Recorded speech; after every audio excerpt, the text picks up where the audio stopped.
contesting here in Shards.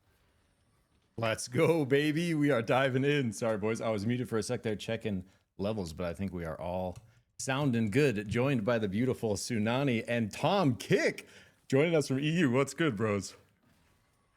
Yo, everything is great. Excited for some squads. I heard that you guys were doing squads tournament, which I think is a lot of fun, just like mixing things up here and there.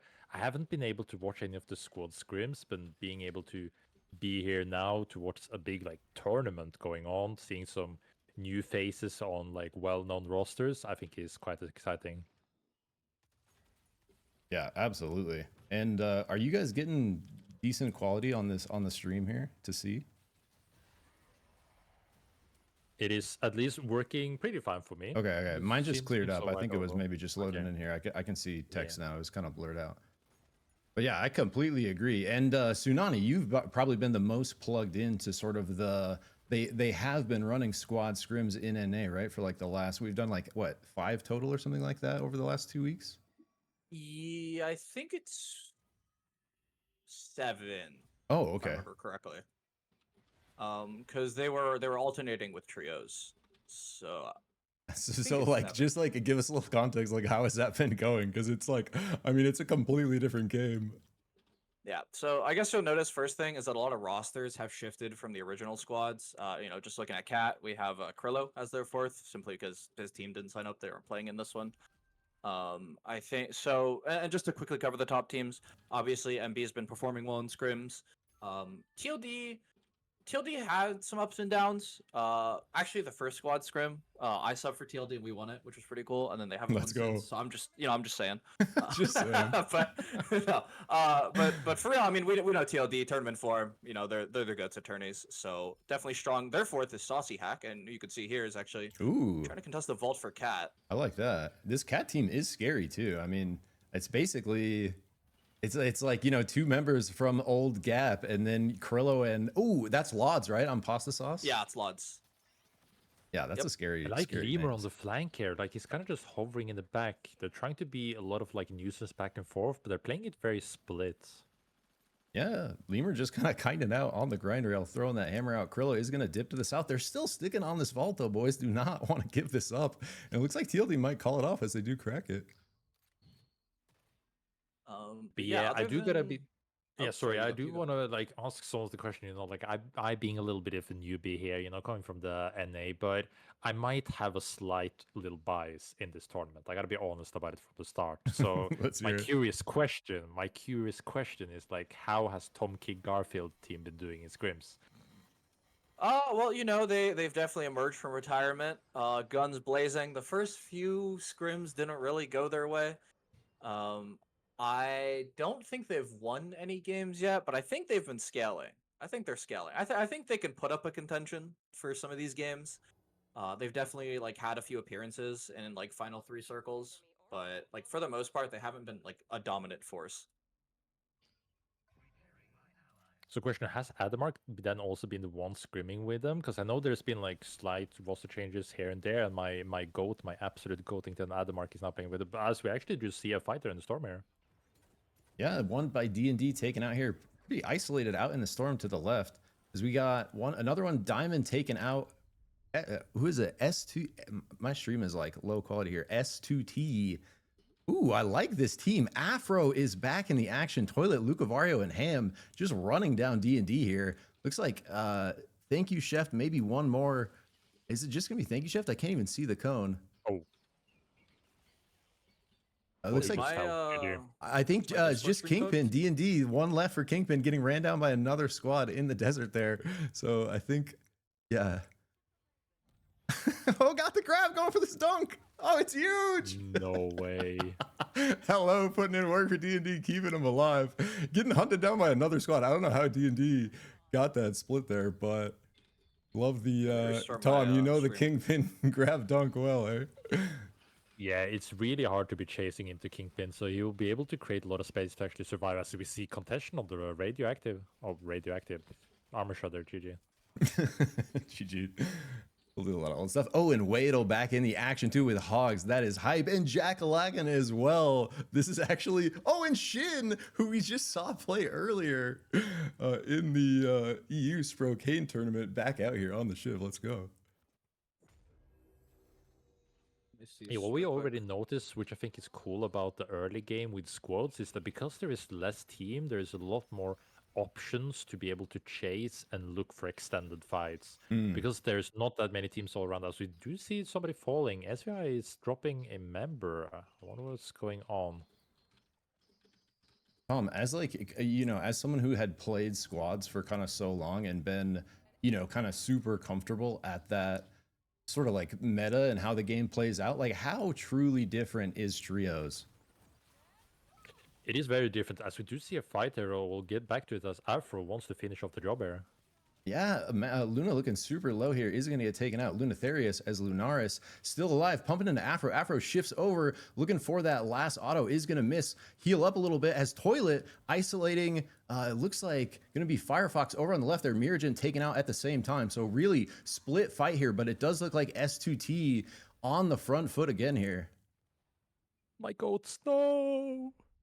I'm gonna restart my stream real quick. Okay, no worries. I don't know if that's why the quality is shot. That's looking a little better, fine to be now? honest. I don't know why, because on my end it should be fine. That looks better. Whatever you just did there fixed or helped my end, at least for now. Fine too. All right, sounds good. All right, Sick. unscuffed it. Let's go. All right, right back in here. Walking off the TLD, shout out to Aiden BY, another EU GOAT here in an NA tournament, as we see a little bit of standoff action. I wonder who's going to actually want to pull the trigger, if anybody wants to pull. Lemur alone. There's actually so many big names showing up for this squads tourney. I love it. I love that you're showing up to cast here, Tom. I'm honestly surprised you didn't find your way out here onto the battlefield, because I know you know, you were one of the masters of this format. Yeah, well, I was born and folded in the NA servers back in the alpha days. So I've been playing quite a bit of NA ping, but I'm gonna see how long I can stay awake and hopefully don't fall asleep mid-cast. That's kind of the goal. Hell yeah. But as you mentioned earlier, like the differences between trios and squads, what I find interesting. One of the main things, as we actually I want to see if Lemur can get out of here. Ooh, Probably is not. gonna get pulled into the slam, deleted. So Lemur getting caught out by FUP there. Yeah, a little bit of a whoopsie there as it got split off. But that's the thing, as I mentioned, like it's so much easier in squads to be able to chase because of the density of teams around. And the main thing, as you asked about earlier, that I feel like differently about trios and squads is that squads is a lot more micro heavy, the team fights and being able to win team fights back to back. But the thing with trios, because there's more team, there's a lot more macro aspects for moving, and you need to respect a lot more, as we see an engage going on the bottom side. Ooh, an Abyssal Breaker match with Abyssal Breaker. The pull back though from 3D saves the homie as Afios gets taken out. So really well played here from D&D as they were able to recover. As we saw Hello, last member left earlier, 10 on the lurk. Aiden looking for the grab, Bright Shield up super quick there on the side of D&D, stopping that engage, but 10 continuing to look here.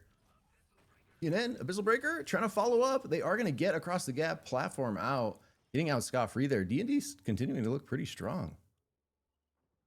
As we actually see in the background that Tom King Garfield has sadly fallen as 10th tier, as there is a bunch of stuff happening in the bottom left. Coming up to the top here, we see Hogs and TLD kind of like looking separate ways. Moon the Battleground, Shrapnel Soul, level 10, down here on the desert, looking to play off this high ground, coming up against S2T. Kind of been on a roll this game as well. Lucavario, Ham, Afro, Toilet. Oh, and I really like the comp they are working with as well. Oh, stream just cut out for a sec. All right, back in. FUP looking at the flank. Moonlight Battleground's taking high ground, taking fire here. Is going to gain control, kind of staying on edge of circle. So crowded though, boys, on this side of the map. We got like 6 squads kind of just hovering as everyone kind of moves away from Moonlight Battlegrounds. 10 continuing their kind of way over from the south here. Aiden continuing to look for grabs. Ooh, Bungie into the pull. Creative. Oh, it's close potential engage here. Like the setup with the Banshee where you can stagger the hook to connect it with somebody being pulled back. Often you can see with those kind of interactions that you can negate it, but getting sniped. Oh, huge snipe. Dylan is taken out. 10 all of a sudden under so much pressure. D&D just doing work out here. Thank you, Chef, with that armor shredder ghost. Continuing the pressure as S2T finds the plague. T&N has nowhere to go as just going to get, and someone fell through the map there. I'm not sure what that was. Ooh, I think a Krista is AFK North. Oh, GG. Seed. Oh GG. no. Miss GG. That's actually such a nice pan down. Cinematic almost. Yeah, it was nice. Up through the gap. We are back Oh, he's up. back. Is he back? Oh, nice, nice. Yeah, it seems like he's back, luckily for them. Very good. Oh, yeah, she Interesting. We reconnected. see a purple team here with Fortress, so I really hope that we can get like a gnarled heart into night 4. It can be a Ooh. very interesting objective to play with, especially for purple team if they manage to get that together with the Fortress Soul. But Aiden, with the most wanted, can he pull this off? I think he'll gotta be stopped here. He's looking, trying to ego and crown at the same time. They are going to push him off the beacon. Still minute 30 on the crown. Is going to grind through the tunnel. Where does that put him, though? Somewhere He is over so in the far away. chaos. As we see Hogs just decimating FUP, Afios down, Pamu down. Really nice Hogs engaged coming down from the north there. Moonlit Battlegrounds hear the action as they make their way up north. Flame Dab, last member for FUP, able to escape. It's gonna be a bit of a cluster on the top left. See purple like playing around with the orange portal, going back and forth. As we see TLD engage. Lemur, Abyssal Breaker, Berserker down right off the bat, getting double sniped by the Phenom. Carbine, Wisp is down. Miss Kate, even though she reconnected, is going to be taken out. And all of a sudden, SVI very much on the back foot. Fire going to get taken over as they're forced south. More action to the south. Flame Dav, last member left for FUP, trying to do anything they can, but is going to get taken out. D&D now trying to fight back against Cat. Cat kind of finding their flank after D&D trying to get that last kill through. Looks like D&D able to fend it off. As close as we see the circle is slowly going to be shrinking when it turns day, and this is going to be a big time for people to be able to rotate in big teams, 4-man squads, as we see more fights going in bottom left. Yeah, action continuing down here. Moonlit Battlegrounds making their way back down, constantly just looking for the violence, but everyone kind of moving away from them as we see D&D taking the portal across the map. Going to be right in the arms of S2T. Violence very likely to break out here as Lucavario putting some pressure through with Viridius Fury. D&D trying to just ego this beacon. 1 second left. They are going to get it through, but is it going to be in time? Taking so much damage on the way out. The Zeph ult connects. Thank you, Chef. Taken out into the abyss. Diamond might be next as TLD coming in for the third party. Just decimating the flank of D&D. Yeah, it's rough. Like they do want to try to stop the rest beacon, but they're choosing to take the fight and stop it outside a circle, which means TLD with a great position can hold them outside again, which means that S2T is going to be in a rough position trying to get into the next circle. As we see it pull north away from the Gnarled Heart. So now is where I'm curious to see if anybody's going to play for the Gnarled Heart or maybe pull it way back down south. Do you think Gnarled Heart in general has a little more value in squads than in trios? That's a good question. I think it probably has more value in trios because of the macro aspects and movements, as we see Off trying to get away. Yeah, But he 3D. can't. Not able to do it there. Sadly not. But a lot of catches happening here.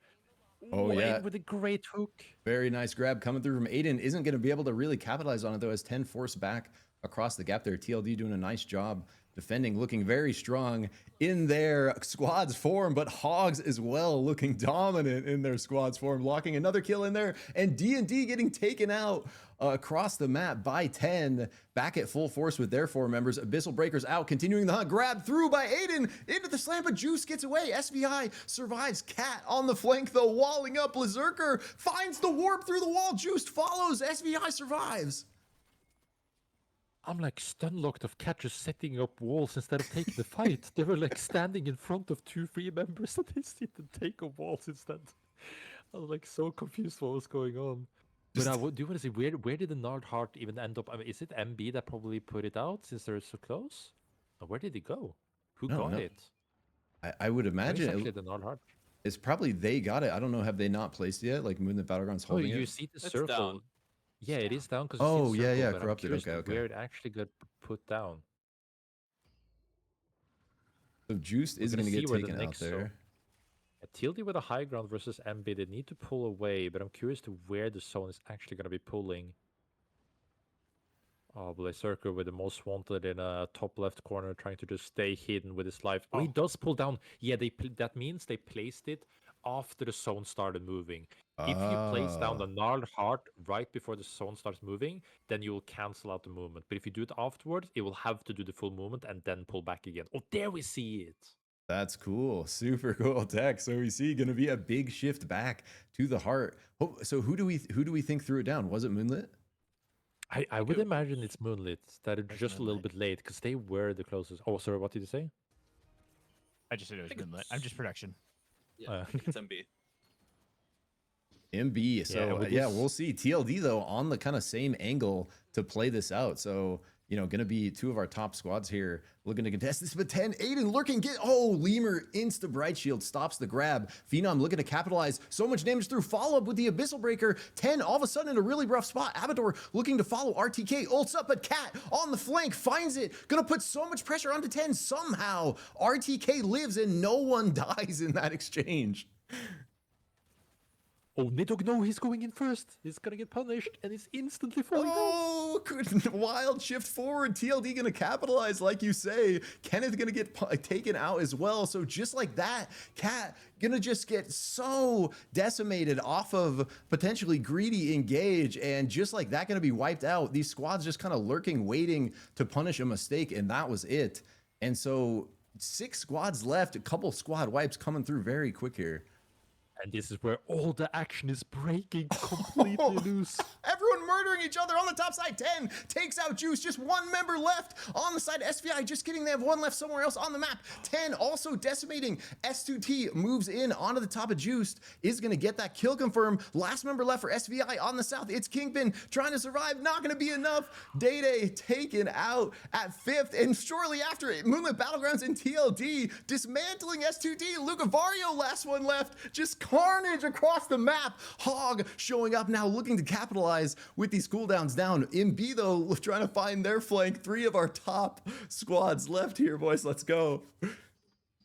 As we settle down into a 3-way standoff, holy moly, that was quite a banger. And this is kind of what squads are about in the late game, which I find really fascinating, because when things explode, they probably bomb out completely when you're talking about fights, because it's so much harder to hold spaces with 4 people, because you will always just clash with somebody. There's more players on the map, even though it's fewer teams. The extension of having 4 members means that you can hold big space, but that means it's more likelihood of meeting people in their face. And with the later circles, the big rotations are going to happen where TLD wants to send it already. Yeah, and they are going to just right over the top on the Moonlit Battlegrounds, trying to put him in a pinch, but it might backfire as TLD now the ones pinched. Hog coming up from the south. Lemur gets taken out. Waddle, huge Abyssal Breaker onto the side of TLD. So much pressure getting followed up by Shin there with the Fusillade. Gonna get reverse snipe, not quite able to dodge that. TLD somehow recovering. Now Shin super low, but Waddle covering his boy, gets the heal through. Hog able to recover. Somehow everyone back at full force except TLD, one member down here, does have Crown on Saucy Hack. Oh, and Moonlit Battlegrounds looking to continue the pressure, saying, yo, you engaged on us, let's finish this, pushing them into the arms of Hogs, as Saucy Hack gonna get just cornered, nowhere to go. Hogs proc the crown. Phenom, last member left, gonna get forced out. Moonlit Battlegrounds want to finish this. Huge damage out. Shin is down, Jang is down. Just 2 members left for Hog. Waddle playing to the north, but Moonlit Battlegrounds at full force. We have a 1v1 between Phenom and Waddle on the north. Phenom looking to finish. Bright Shield is broken, has the ult out. Can he do it? Phenom gets taken out before Waddle, but Moonlit Battlegrounds finish the fight. Let's go.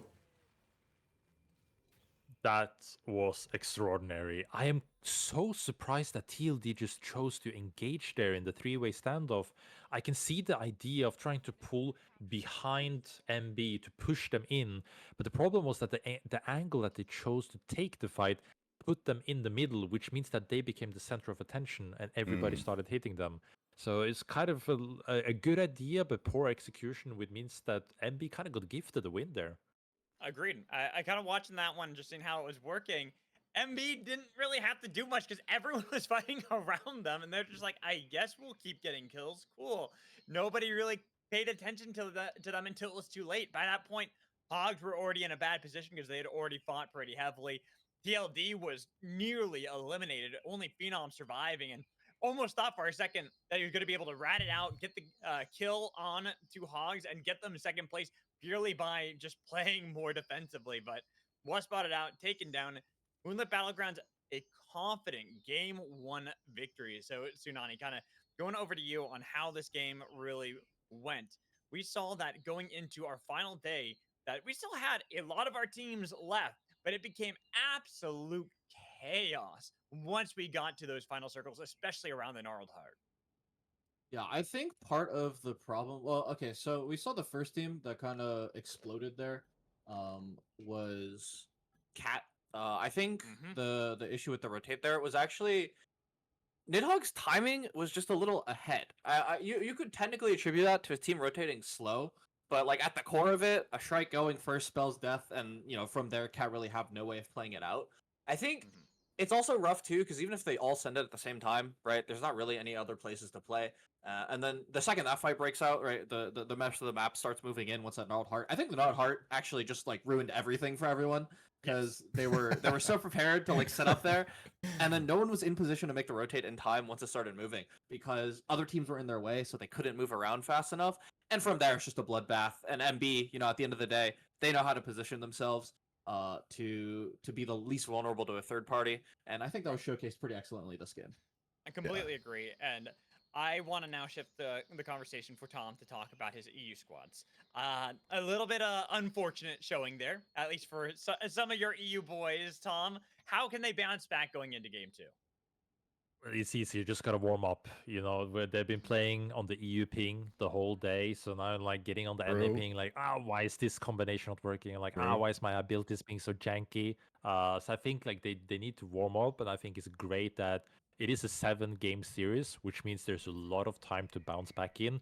But needing that little adjustment period time to be able to get back in, I think is going to be very important for a major part of the EU members in the tournament. Yeah, I am curious to see if they're going to be able to bounce back, like you said. Sometimes, like you said, it's one game. They get the warm up, they're back in it. Other times, I've also seen how this tournament can go the opposite way. I can't remember, Tom, if you took part in the one where we played on Asia Pacific, and both the NA and EU teams were playing in that one. They both had a little bit of the lag issues, and you could tell that it was getting them in those early stages of and that was Arena, completely different to this. But I am curious to see if they're going to bounce back in a strong way going into game 2, because after game 2 is when we will introduce our first bans. The 2 most played hunters will be banned for the rest of the tournament after game 2. But this is your chance if you are on. I mean, we're all expecting it's going to be Myth and Oath, right? Those are going to be the ones banned going into game 3. But I'm going to shut up for now. I'm going to give it back to you 3 to get us into game 2. Let's go. It's interesting. The moment he mentioned the thing with bans, I'm like instantly looking at the hunters now while we're loading in, and yeah, it pretty much looks fairly clear for the Oath Myth ban. I didn't get like a full look on every team, but I think it's pretty certain. But it's also very interesting, as you guys in NA already have had a Abyssal Cup tournament where you also had bans, if I remember correctly, right? Yes, sir. Yes. Yeah, and how was the ban differential there? Was it like 2 also like back and forth, or was it like the halfway mark where 3 are gone? If you want, I can answer. How the Abyssal Cup did it was they banned all the hunters going in after game 3. So it was the 3 Yeah. most played after game 3 was when we had the bans introduced, Hmm. and it was Oath, Myth were the first 2. Then Carbine ended up joining afterwards, while Kingpin and Brawl were really close behind that as well. Yeah, because I think it's very interesting, like, preparing a little bit. Actually, no, we need to fight early.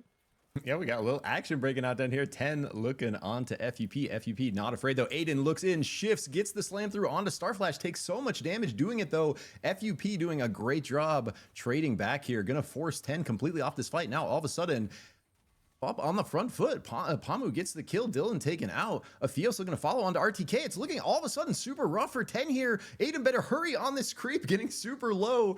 Does have the level 3, has his abilities, but has no team to back him up. So is going to wind rings his way out of there. And a little unfortunate turnaround, but Starflash isn't done.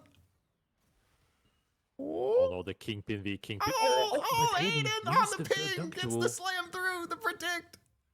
But can he stay alive? He has another member on him who is silenced. Can't use abilities when silenced. I'm curious if Aiden can cook anything here, but I do think he is gonna be pretty cooked in this kind of a situation. They do actually get over to grind rails, but there's a Carbine. No Grab way. into the slam. Afios is No gone. way. Aiden, level 5. Back into baby Pamu on the north there. FUP does not want to let this man get away. Most wanted in their hearts. No crown, but they want him. Aiden, run. On that magic broom, up over the box, it shifts through, trying to hit the rail, gets the fan. Huge combo onto the rail, gonna kickflip across, times 2. Oh my god, I And was he's just about out. to cue like the clown music. As we actually get more action on the north side. Yeah, fights breaking out across the map. I love this early squads action. Hogs never afraid to battle, but S2T has been looking so strong today. Afro shifting in, putting huge pressure out onto Jackalak, and Jackalak has those wings, is going to float back over the abyss, leaving 2 members of S2T kind of isolated down here. Hogs are going to finish off, but Luke Avario, too much damage, backed up by Toilet. They're going to trade the knock. Now Hogs looking like they're in a rough spot as just 2 members left. Jang gets the R&B through, forces them off. Wadle looks like going to be in a really rough spot as well. Literal one tap, somehow dodging, almost kills Luke Avario, but cannot handle 3 members. And just like that, Hogs is taken out in 10th. There is no way Hogs go from getting 2nd place to now instantly going 10th. This is quite the upset already into game 2, where they need to figure out what went wrong in prep for the next games. This might shape up to be quite a banger if we get some other top teams going out early as well. Tsunani, this S2T team, they're fairly like new to me. Have these guys been scrimming together? Like, this is looking like a scary team. They were gonna play 1 scrim yesterday, and then, or I think they played yesterday. I think they played 1 scrim, and that was yesterday, if I'm not mistaken. Okay, so just a little bit of warm up, looking hot out here though. I really love just the names on that squad, seeing them come together, actually like dominating out here. A really strong showing there against just a bloodbath scrap against Hogs. So close either way, but in the end able to finish. Really well played. Oh, actually, It's interesting. correcting myself. Oh, sorry, go for it. They signed up for Thursday, and then they didn't get to play Thursday, so they actually haven't played a single game. Wow. Oh. That's pretty impressive. I'm just gonna say they're kind of cooking out here. But yeah, what I was kind of looking at, I think it's quite interesting to see how many teams were kind of lagging behind in the circle rotation. Like, of course, the first zone doesn't really deal any damage at all. But you see kind of like the zone hard pulling over to the north side, which means that you do want to be early in. Like the soul spawns could as well be like all the way up in dawn caps. And often when you see the circles up in dawn caps, the souls has a tendency to be very close to each other in this kind of a zone. So I'm curious to see if we're gonna see like any quick rotates in a new day, or if somebody's gonna like be like, okay, now we need the XP on day 2, so we'll just like stay in this quadrant to get XP and then like late rotate in. I really love that like call out, like, and it's interesting to see like like there's certain things that kind of like are true both in squads and trios, like something like that, right? Where kind of the movement and the pattern of movement like remains the same, but like you say, like the space on the map is like one of the main kind of things to consider, where I just like really like the point of like 4 people being able to hold more space. And also like I had really thought about it this way, but the fact that like you call out the fact that micro is more intense, like it's actually harder to fight out a 4v4v4 than it is a 3v3v3 just by sheer numbers of abilities, cooldowns you have to track, interactions you have to look out for, right? So it's actually I think a little DC there or something for Lods. Like, unfortunate. Well. You know, we have this is second DC of the time. Are we gonna keep count like the DC count of the day? It's One like falling off the map, one getting on- stuck in a hook forever. on track for one per game here. Making our way back up north, we see 10. Oh, actually in some action with Cat. Cat under a bit of pressure. Krillo gonna shift out over the abyss, take those win rings through. Nidhogg does have a couple good looking, well, one good looking power. Tree always questionable. Krillo is gonna just ego this beacon. 10 looking. TNN wants it here. Is gonna shift over. Krillo forced off. So they are gonna have some space over to the right here, but another member, Kenneth, was trying to get this other beacon and it is going to get found out by Tom Kick Garfield. I'm going to lock in a kill here. My goats, Adamark on the Fox. I love to see it. One of my favorite players, and especially when he's rocking the Felix. Let's go.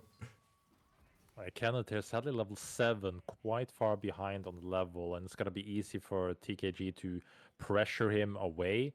Now he does have like the recall available to get up, and this we also see on the map where XP Soul and Damage Soul has spawned. Now with the set spawns with souls, as we mentioned, it is more likely to be able to be closer because of where the soul spawns are on this side of the map. So this one is very easy potential for the white team to be able to play for both angles. But to touch on your point earlier with the micro aspect of squads, which I find quite interesting, it is also the opposite thing where it's micro heavy, but it's also easier to hold and play spaces. Krillo, a little bit of an awkward situation, and Kenneth now also found out. Yeah, looking to use that two-way tunnel to poke, maybe bail his boy out. So TKG kind of trying to play around that position now. As they move in, Cat maybe getting a little caught out here. Adamark following up, gonna ult in, get the pull. Nidhogg under pressure, forced to shift away. All of a sudden, Adamark's stun though, gets reversed. Taken out here, Lunaris looking to go in with the Fusillade. Is gonna get Zeph ulted back, playing around the Wisp here. They do get Adamark back up, and I do believe Lunaris able to survive on the flank with the Shiv, so TKG playing that out well. But they hear him, so they're trying to chase him. Can he actually get out? Zone might start moving soon, so if he doesn't recall quick, he could get stopped. But Abador in a picky situation. Uh-oh, yeah, Abador right in the middle of every member of D&D. Now just going to be 2 left for TLD. Phenom and Sauciak playing around this beacon. They are going to get it through right in the middle of everyone here, though. Going to have not much space to play for as we see D&D lurking up in their south. Oh, it's going to be quite interesting to see if they can actually hold this soul. As I was mentioning earlier with the micro aspect of squads, is that even though you lose one member, it is easier to hold a 3v4 rather than a 2v3 because of the amount of space you can play and cover with the different hunters. But now, like in the tight corner, D&D getting pushed up towards the soul. I wonder if we're gonna have like a 3-way clump up in the top right corner. Yeah, I think they see it too, throwing the ward out, trying to get some intel. They know at least one squad is up here. It's going to be Cat and TKG kind of trying to hold this angle. Krillo not going to want to let him through, moves up to that choke point, putting D&D in a really rough spot there. We see TLD on the south follows with the Abyssal Breaker, putting D&D in a really rough pinch. Diamond kind of maybe playing bait off to the right as the rest of D&D go to the left, going to try to phase walk through, reconnect with his team, is probably going to get caught out here. Phenom 2-way tunnel through, trying to guarantee the kill secure. Somehow Diamond living, but is going to just get picked up by 10 in the end. And actually, TLD getting so punished for that mistake. Moving up, TKG comes from the flank, just clashes into their side. Sauciak super low. There are just going to get one member as Sauciak survives. TLD reconnects as 3. Yeah, this stuff. Oh, no way, no way, no way, no way. No. So just like that, it's going to be a 3v3 here as TKG looking to force it. Adamark goes in, but the Bright Shield is up, stops the engage. Lemur doing work on this Oath, shifts them out. Lunaris looking for the Fusillade, but taking so much damage in the process. This damage soul is not going to be enough for them. Adamark forced out to the north. TLD hold their ground. Oh, that was a rough watch for the eyes. That was quite the... Let that one, you kind of get a spacebar moment. And this is where we hit you with a commercial break of remember to change your glider to a different than spacebar. Changing your glider to a different button can save life as Myth? Oh, he has a push. Oh, Theos doing the ninja moves. Actual ninja gets the phase walk back, cancels it. Gonna be right over the abyss with every member of 10 on top of them. Nothing Theos can do there. So FUP taken out at 9th.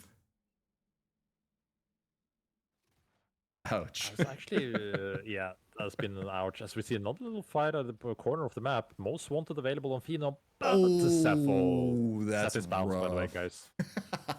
Is going to get blasted into the storm there and taken out with the crown. TLD now down to 2 members, trying to just find any kind of angle out. Lemur does have that Abyss Specialist. You maybe do something tricky out here, but really going to have such little room to work. Just Sauciac and Lemur just on a freaking dream here, playing out over the Abyss. Have to find some land here. S2T just doing, you know, holding ground, like not giving them any options. Sauciac somehow finding their way over to the left. Maybe Lives has this tiny angle. Yeah, S2T is thirsty for it though. Sauciac very likely not getting out of here. Ham looking for the kill confirm. Afro is gonna get it. It is gonna be Ham in the end. So just like that, TLD out at 8th.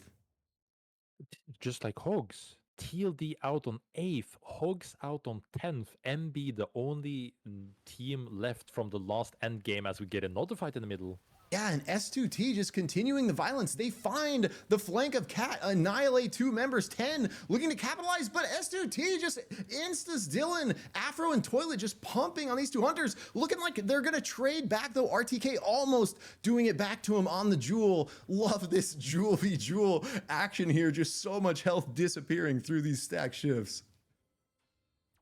Oh, this is the action we love to see on squads. 2-way tunnel up, trying to play some space. I wonder if TKG, they can get the rest off, and they have emergency platform to play time with.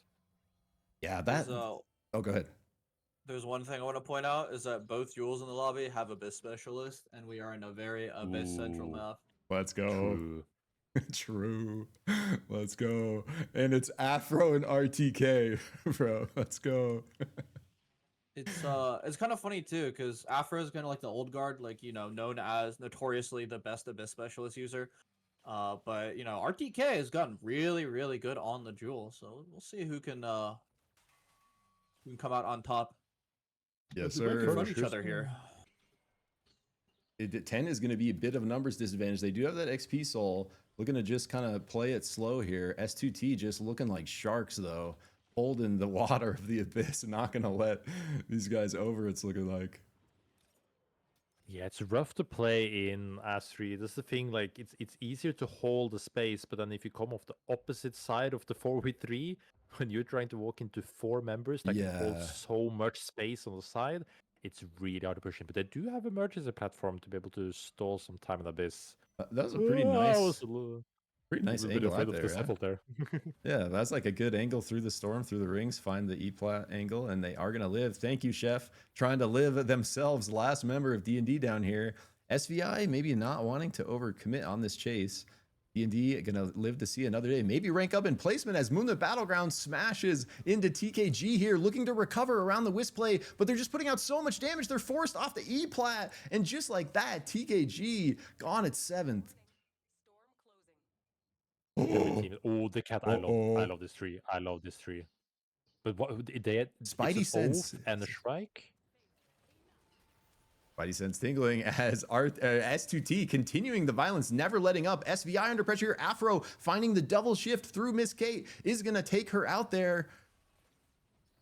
Oh, in the 2-way tunnel, everyone following over right on top of Afro as Afro goes back through. SVI just looking to do anything they can. Juice trying to play around this Wisp, but it's not going to be enough. Bumped off the ledge there by Jewel is going to be, you know, kind of forced out. Berserker and Juice, last members left for SVI. S2D, though, so hungry, not letting up the chase. It's going to force him right into 2 other squads, duking it out. SD&D, last member left, just trying to live in the bush, taking storm damage. S2D taking the free kill for themselves. So thank you, Chef. Out. D&D out. Berserker in such a rough spot here. It's going to be Berserker out. SVI short to follow, just like that, boys. 4 squads left. It's only Nidogi left. What happened with Oath? How long can he actually lurk around as a tree? That is the question. That is the question. Nidogi on like the Mission Impossible style quest here. He's got a pretty good spot, like pretty casual tree there, eh? Like believable. Honestly, yeah, like I would not hit that tree. Oh, the who's massive grab coming through from Aiden. Oh, gets pushed out though. Return Toilet knocks down Dylan with the ultimate. Wow, S2T just too much damage. 10 is gone. If I'm Aiden, I blame the ping there. 100% ping diff. Afro looking to go in solo onto Moonlit Battlegrounds. Holy, huge ego play. It is going to get bright shielded, but not slowing Afro down. Two-way tunnels out. She is just going turbo out here. So unafraid. What did I just witness? Nidhogg still on the tree play. It's like I wonder if the teams like are aware. It's like, okay, guys, where is the last team? We're fighting these guys, and there is a third team. Beware. As like I would start to get paranoid. And you're not like seeing the invis thing either. You're like, wait. Because you get no notification, and like you kind of have no reason to hit that tree. Like I know when I walk past that area, I never really would have hit that tree. It looks like it's a very casual tree. Like nice. You got to give it to Nidhogg. The tree IQ is superior here. It's quite the spot, but I'm surprised that like this is the time where we see like the jewel crying quite a bit when meeting the oath, because I think with a bit specialist, Afro has so much potential to play make, but then oath. Yeah, we kind of saw it in that like 1v4 look where it looked like she was about to do something crazy, just runs into the bright shield. Hitting bushes. They're paranoid toilet. Oh yeah, toilet looking here. Oh, but doesn't look for the tree, just looking for the bushes. Nidhogg still just surviving. If they go second place here, it would be insane. As just waiting for Moonlit Battlegrounds and S2T to murder each other. Oh, literally one auto. No way. They don't look at the tree. It's insane. Oh, Nidhogg finally gets caught, but not just in the crossfire. Unlucky. Scale coming out though. Afro looking to follow here. She shifts in, is going to get pushed back. Oh, reverse scale out. Actually, so much CC coming out. Really nice job kind of countering it from the side of Moonlit Battlegrounds, but they are going to take out Encore here. Ham on the flank, just pumping autos on that Carbine. Afro back in, looking for the shift angles, is going to have the stack. Somehow, Pine able to dodge that. Actually sends Afro out into the storm, but it doesn't matter. She is going to be able to take out Pine in the end, and this S2T team is just looking so strong, dismantling Moonlit Battlegrounds in the team fight.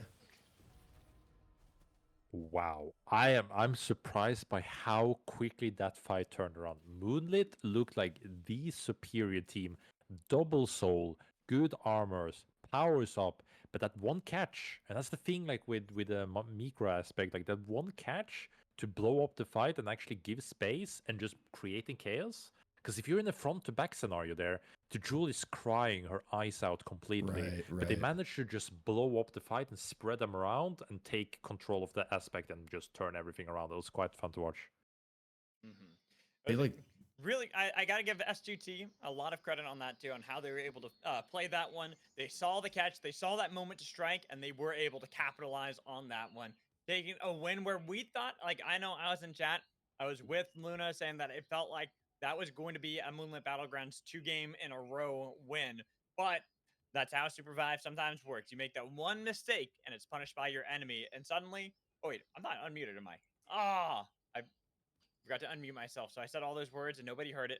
Oh, we heard you. I realized that they heard me. They heard me. But it happened, guys. He was talking. He's not right lying. there. I was saying stuff, but it's okay. All I was saying was S2T. Good job. They done good. When did you say, Zick?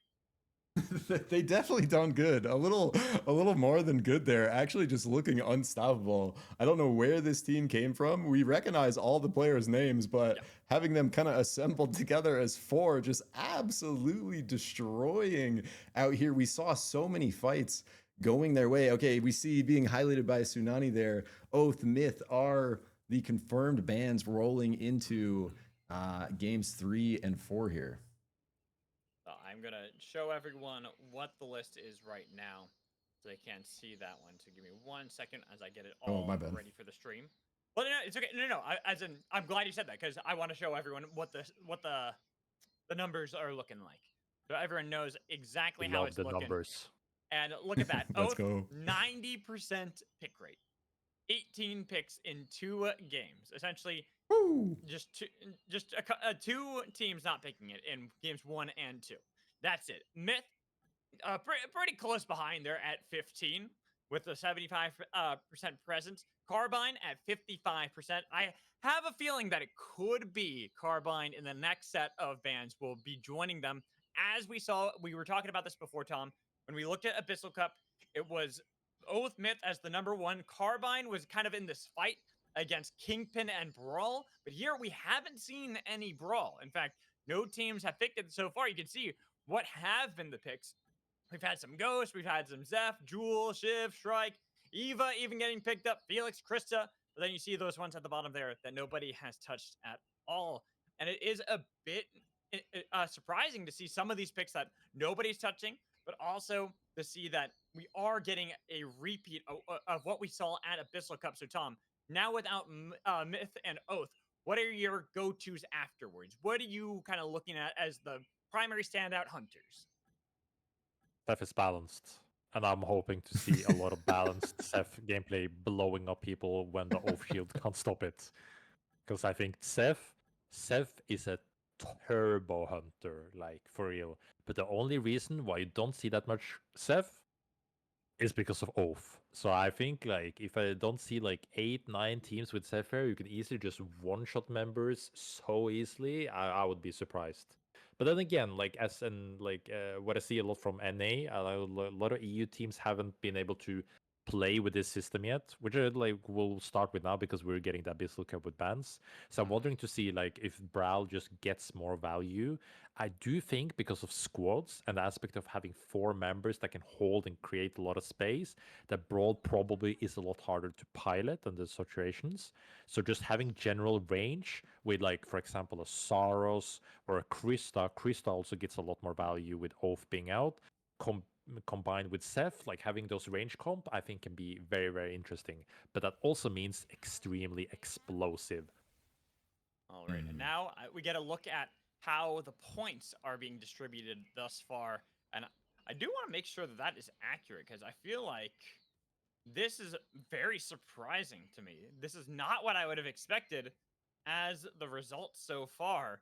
Because when I move us over so we can see really quick, S2T are in first place on 64 points. Really?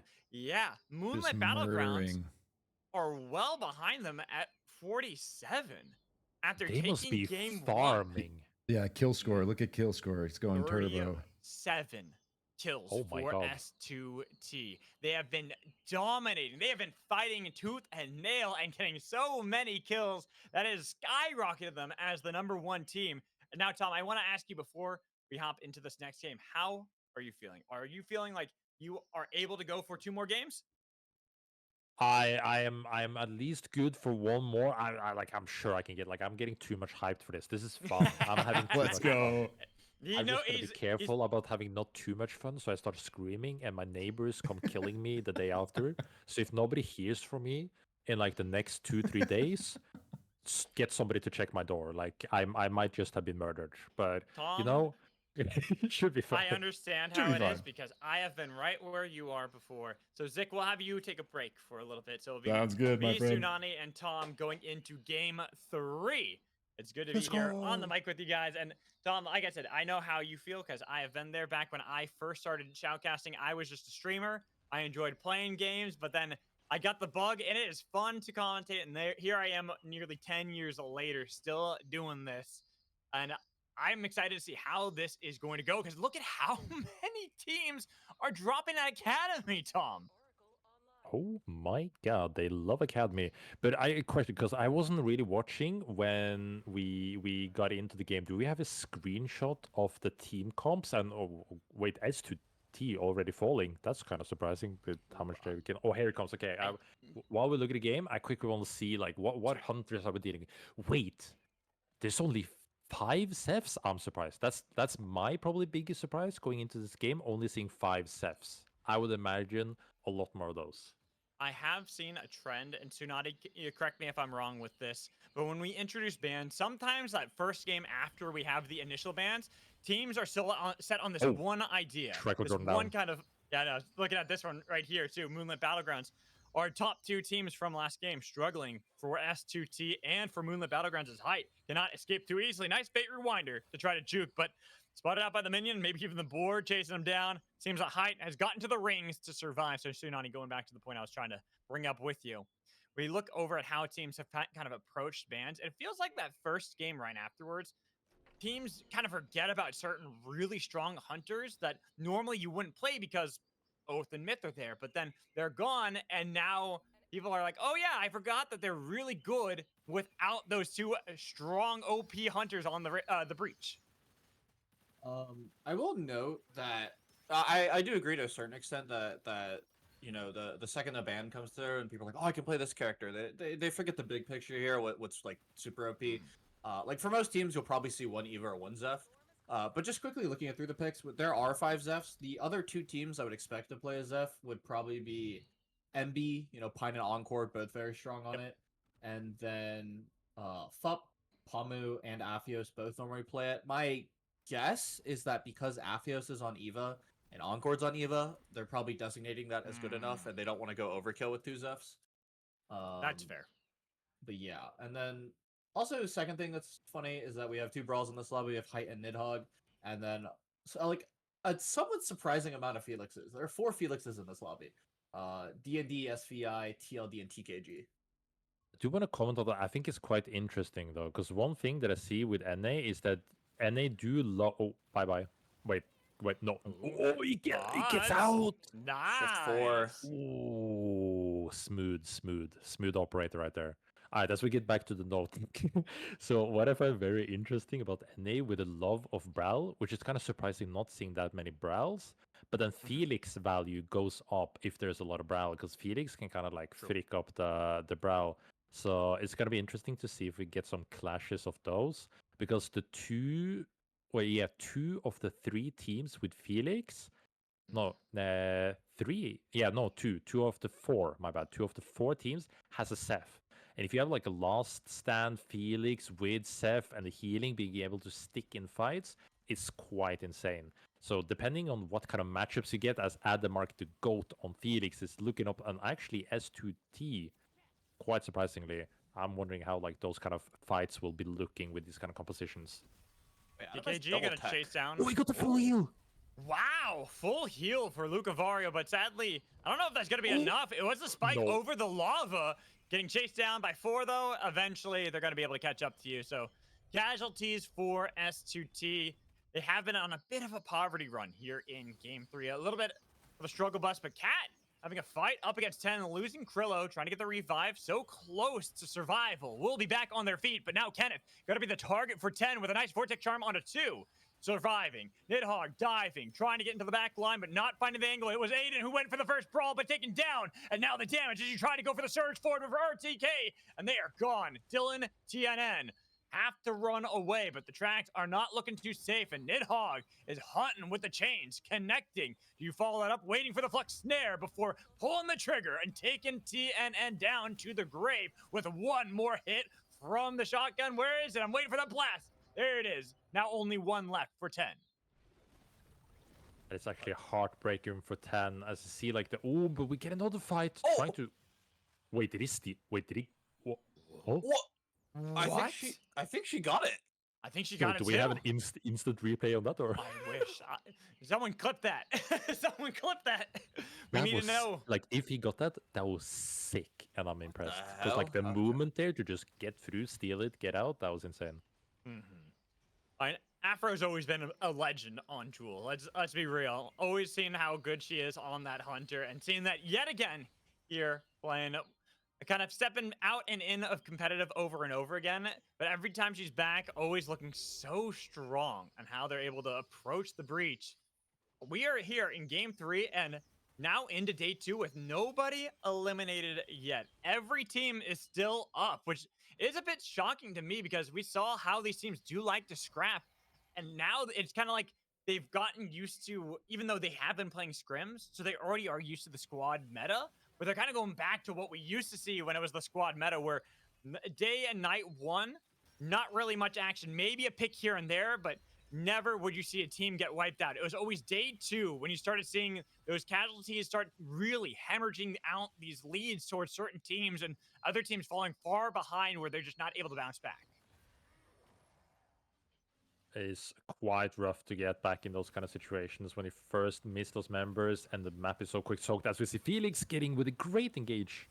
Miragent is gone, and Lunatherius was trying to heal up the team and unfortunately had been split away. Thankfully, Lunaris was able to get rid of Juice, but Day trying to make it impossible, looking for the revive, not able to get it in time, and now it's going to be the dash back as suddenly TTKG are the team in control. Miss Kate couldn't get over the wall, has to break it down while Lunaris is chasing her down to the edge of the circle, hoping to be able to get that spike to remove one more team, as it is going to be a flight of the Firefox trying to escape, but the bungee shot already connecting, making it hard to get away, and the Vortex Charm, it doesn't have to land. All it has to do is zone, so SBI are eliminated first. Home kick, Garfield is back, baby! I can hear the intensity in your voice as you're trying so hard not to be loud, but like you're so excited about this. And this is Dom is understanding why some people like myself love casting so much and why we keep doing it over and over again, especially for a game like SUPERVIVE, because it can get so exhilarating as we're seeing S2T, our other team here, pushing forward on to DND. They're even going for the full-on assault into the back line. Afro had the static built up, and they're eviscerating D&D. Flight of the Firefox got you out of there, but it split up the team. D&D split up into 3 directions, but it's going to be the charge on a Diamond. Wanting to get rid of Zeph. Jewel feeling powerful, but with the rings behind Diamond, should be alive. Well, only Diamond is alive. I'm just getting baffled by how insane Afro is actually just piloting this duel. He is absolutely taking over these fights and eviscerating the opponents. Like they're just like fly on the wall, like it's just getting smacked away. As we see, like contention on the souls on the map now. The 3 teams around here, MB in 2nd place so far in the tournament. Will they get pushed away here? This is also like already in the stage of the game where you need to think about, do you want to get a team out early to be able to catch up to them point-wise?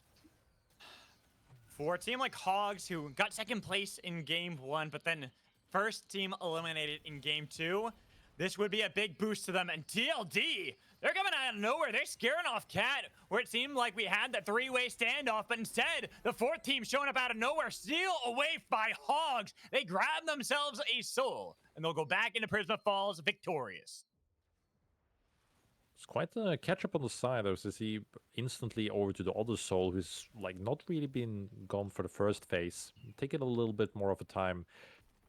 Interestingly enough, I think with Teleport Soul, which is not as utilized in trios because of the amount of teams. Oh, Nidog gets a catch almost.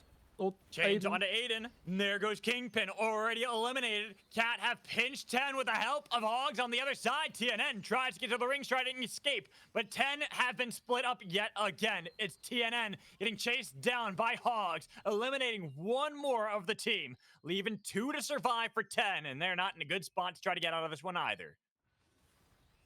It's quite the catch on the side there. Aiden stuck between a rock and a hard place, getting caught out instantly, and a good secure from Nidog, but then also the 3rd party coming in. As Lemur looking to go a little bit of a damage on the side as Cat the push. He's ready for it. They're waiting for the pinch on a Moonlit Battlegrounds. Cat had the flank on the other side. Encore down to no health. Dashing forward. First casualty for Moonlit as they have been separated. Hyde tries to take the chains to get away. And guess what? More teams enter the fray. Cat going to be attacked by TLD. Well, S2T are on the other side trying to see if they can take out Lemur. But Lemur is able to put down the barricade to keep him away. And TLD, they'll come out victorious, getting those kills for themselves. It's quite the catches on all sides here. S2T trying to get some of the action, but Phenom is the one who really bites the big burger basically in the middle there, getting everything he wants. Now setting his sight for the teleport soul. I was talking a little bit about earlier. Actually, Nidog a little bit on the run here. Yeah, lost 2 members.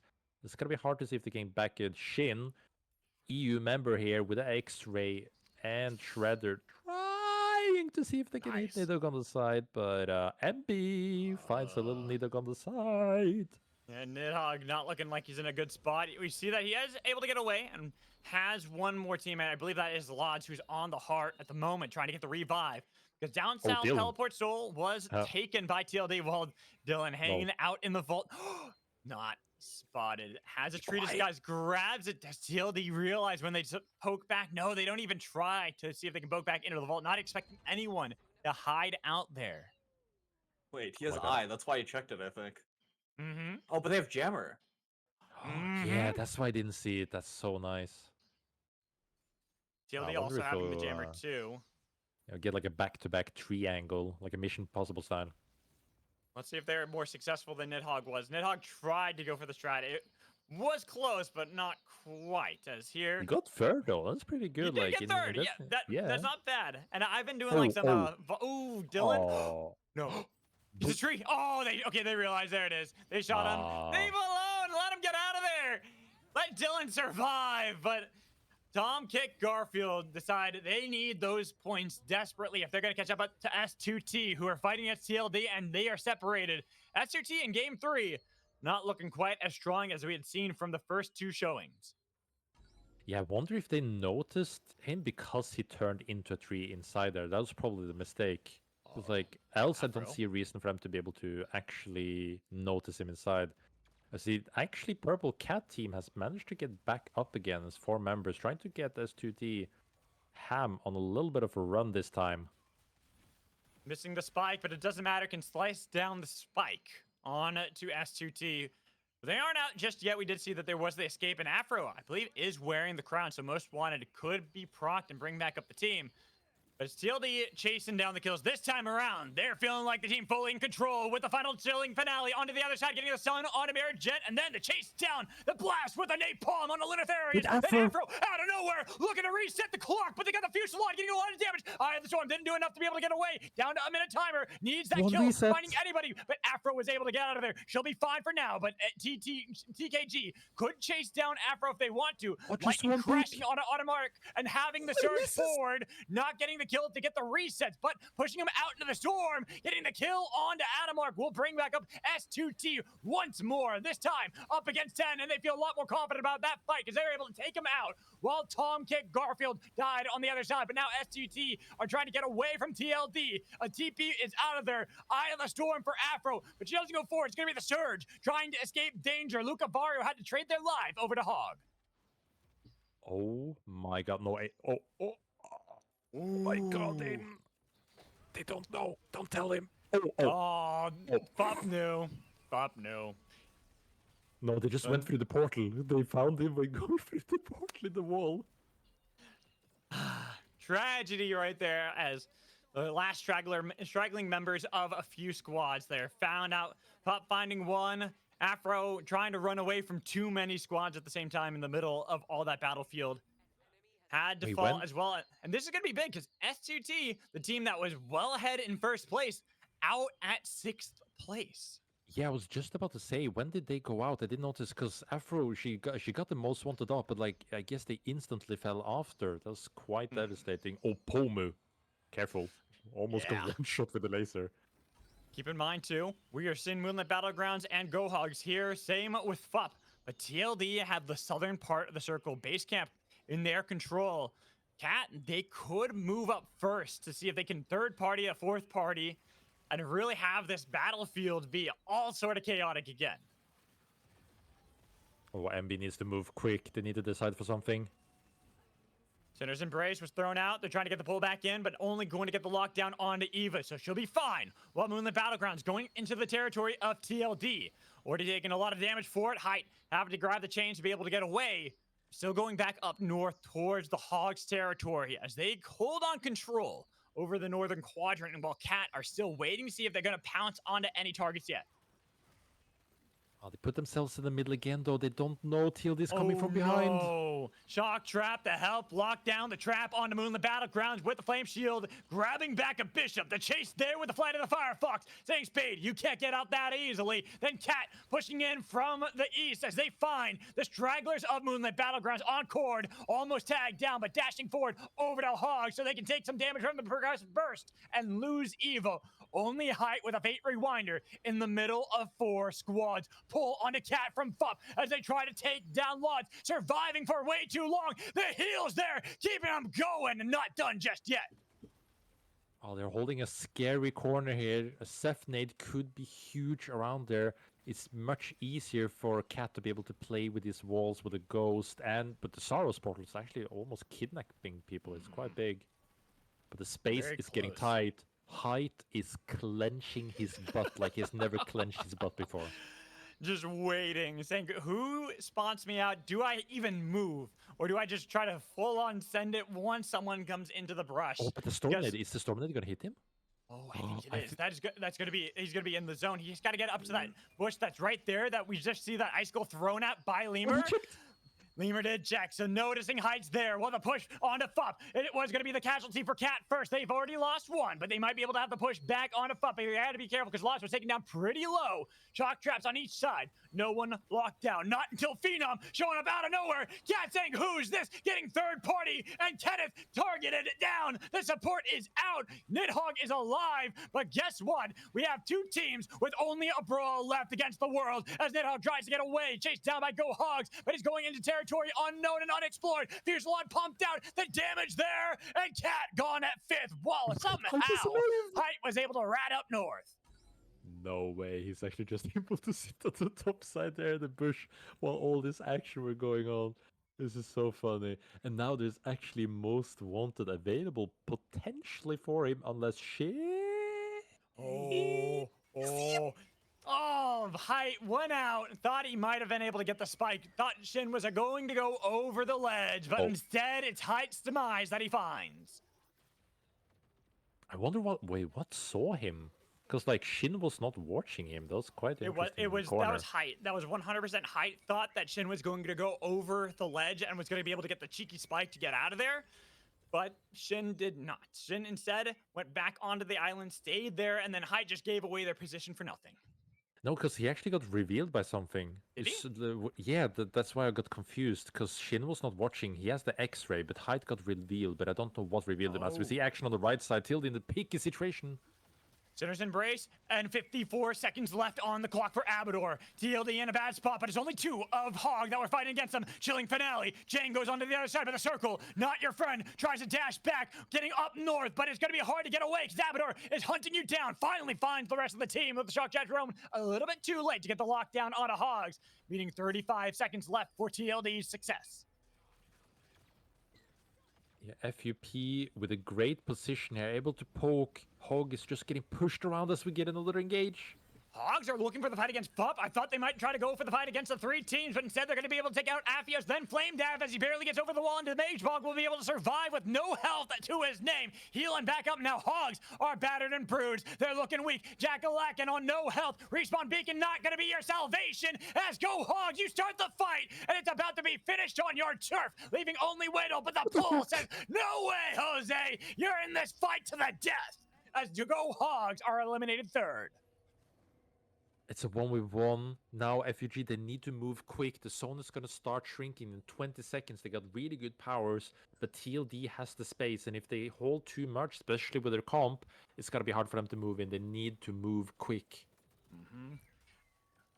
TP2 behind them. So we could see TLD seal away the base camp. Instead, they're just going to stay inside of the circle. They'll cede territory to Fup and allow them to grab that tiny island as salvation. They get the space. You see comp differential here. It's hard for TLD to poke. They have the Ghost, but on a Ghost versus Eva, it's not much you can do. I wonder if the teams are kind of just flipping it on the zone, but the TP setup might be clutch. We'll see right now. It could also be up to Kingpins. And you, Tom, know all too well about how much teams can rely and survive a pull from a Kingpin, especially in a 1v1 scenario like this. I'm surprised Starflash doesn't just like double dash over, gets into the face with a hook and rewind. Because when you're over ground, it's much safer. If you try to look for it over Abyss, there is sadly quite a consistent bug where you just don't rewind using it over Abyss. But they need to decide to do something for, because if the teleport here, Phenom can just choose to take the teleport instantly beyond them, anti-heal, and deal a lot of damage. That's what I'm looking out for. Look at the other TP from Fup as well. So they can TP themselves into the fight, realizing they had to strike now or never. Chilling Finale, but the Storm pushing. They're taken down, spike down, Lemur immediately taken away too. It seemed like Fup's time to strike, but instead it's TLD's success. The burn takes down Kingpin. Pamu's left alone into the Storm. TLD are gonna slam the door shut on Fup's face. no way they fumbled that. It looked like the engage from FUP. It looked for that start. It was perfect. But suddenly they all just disappear until they gets full control again. What an ending. Wow. Absolutely crazy turn of events right there. TLD, I gotta give a lot of that to Lemur too. The Celeste play that you saw there, you couldn't ask for an easier Jilling finale if you're Celeste, where you're like, okay, they can't really go anywhere. But TLD play off Lemur's knowledge of Celeste so well. And we saw how you can do that because so many players don't play Celeste nowadays, Tom. And I'm confused as to why we don't see more of it. I think it's interesting. I think it's a little bit like power level wise, as Celeste is a really good hunter, but there's also just a lot of hunters that do what Celeste can, but just better. Like at least in EU, what you see a lot is especially like the Bishop and the Myth just controlling more. Now, of course, the squads where you have more options, Myth being banned together with Oath being out, you kind of leave more options to play with that control. But in this scenario, I'm surprised Celeste getting that much value when you have the range of Saros. You have surprisingly nobody really playing bishops. It's like one bishop, I think, in this whole That's lobby. it. It's like Yeah. the NA versus EU difference there. But like Lemur is the Celeste and just bringing value where value is able to be gained. So Tsunani, kind of looking at this game right now. TLD, if I look at the standings really quick, let me see how they were doing beforehand. They were in third place. We didn't really get to touch on that because we were so surprised by S2T being so far ahead of every other team. But they were at 29 points in third place. And in this game, they were a part of a lot of those fights. I imagine they got a ton of kill points in game 3. I clicked on. I think I tried to click on it right as the game ended. I think they had like around 15 to 20, somewhere in that range. I mean, also, honestly, lead after the first 2 games isn't like that trend setting. Although I guess to note that S2T are basically running the same comp every game, I think, unless the Carbine gets banned. Because Luca's gonna stay on Krista, Afro's gonna play Jewel. Neither of those are getting Yep. touched. Also, it's funny to note that S2T are the only team without an Oath, and they were first place after Oath got banned. So, I guess that maybe tells you something about how much comps actually matter in NA. But I think otherwise, like MB still definitely have a shot at it. I'd be surprised if S2T were still first place after this block, but I guess TBD, right? Okay, they're saying you're a little quiet, so I'm going to turn you up a touch on my side.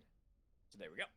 Should make it a little bit better for you, Tsunani, so they can hear you a little bit more. But kind of agreed with you. We're not going to see too much changing when it comes to like compositions. Sometimes you see that. Sometimes you'll see teams go, "Hey, that didn't work. We've been struggling without this. We kind of feel like we need this one new element to be able to bounce back into this game."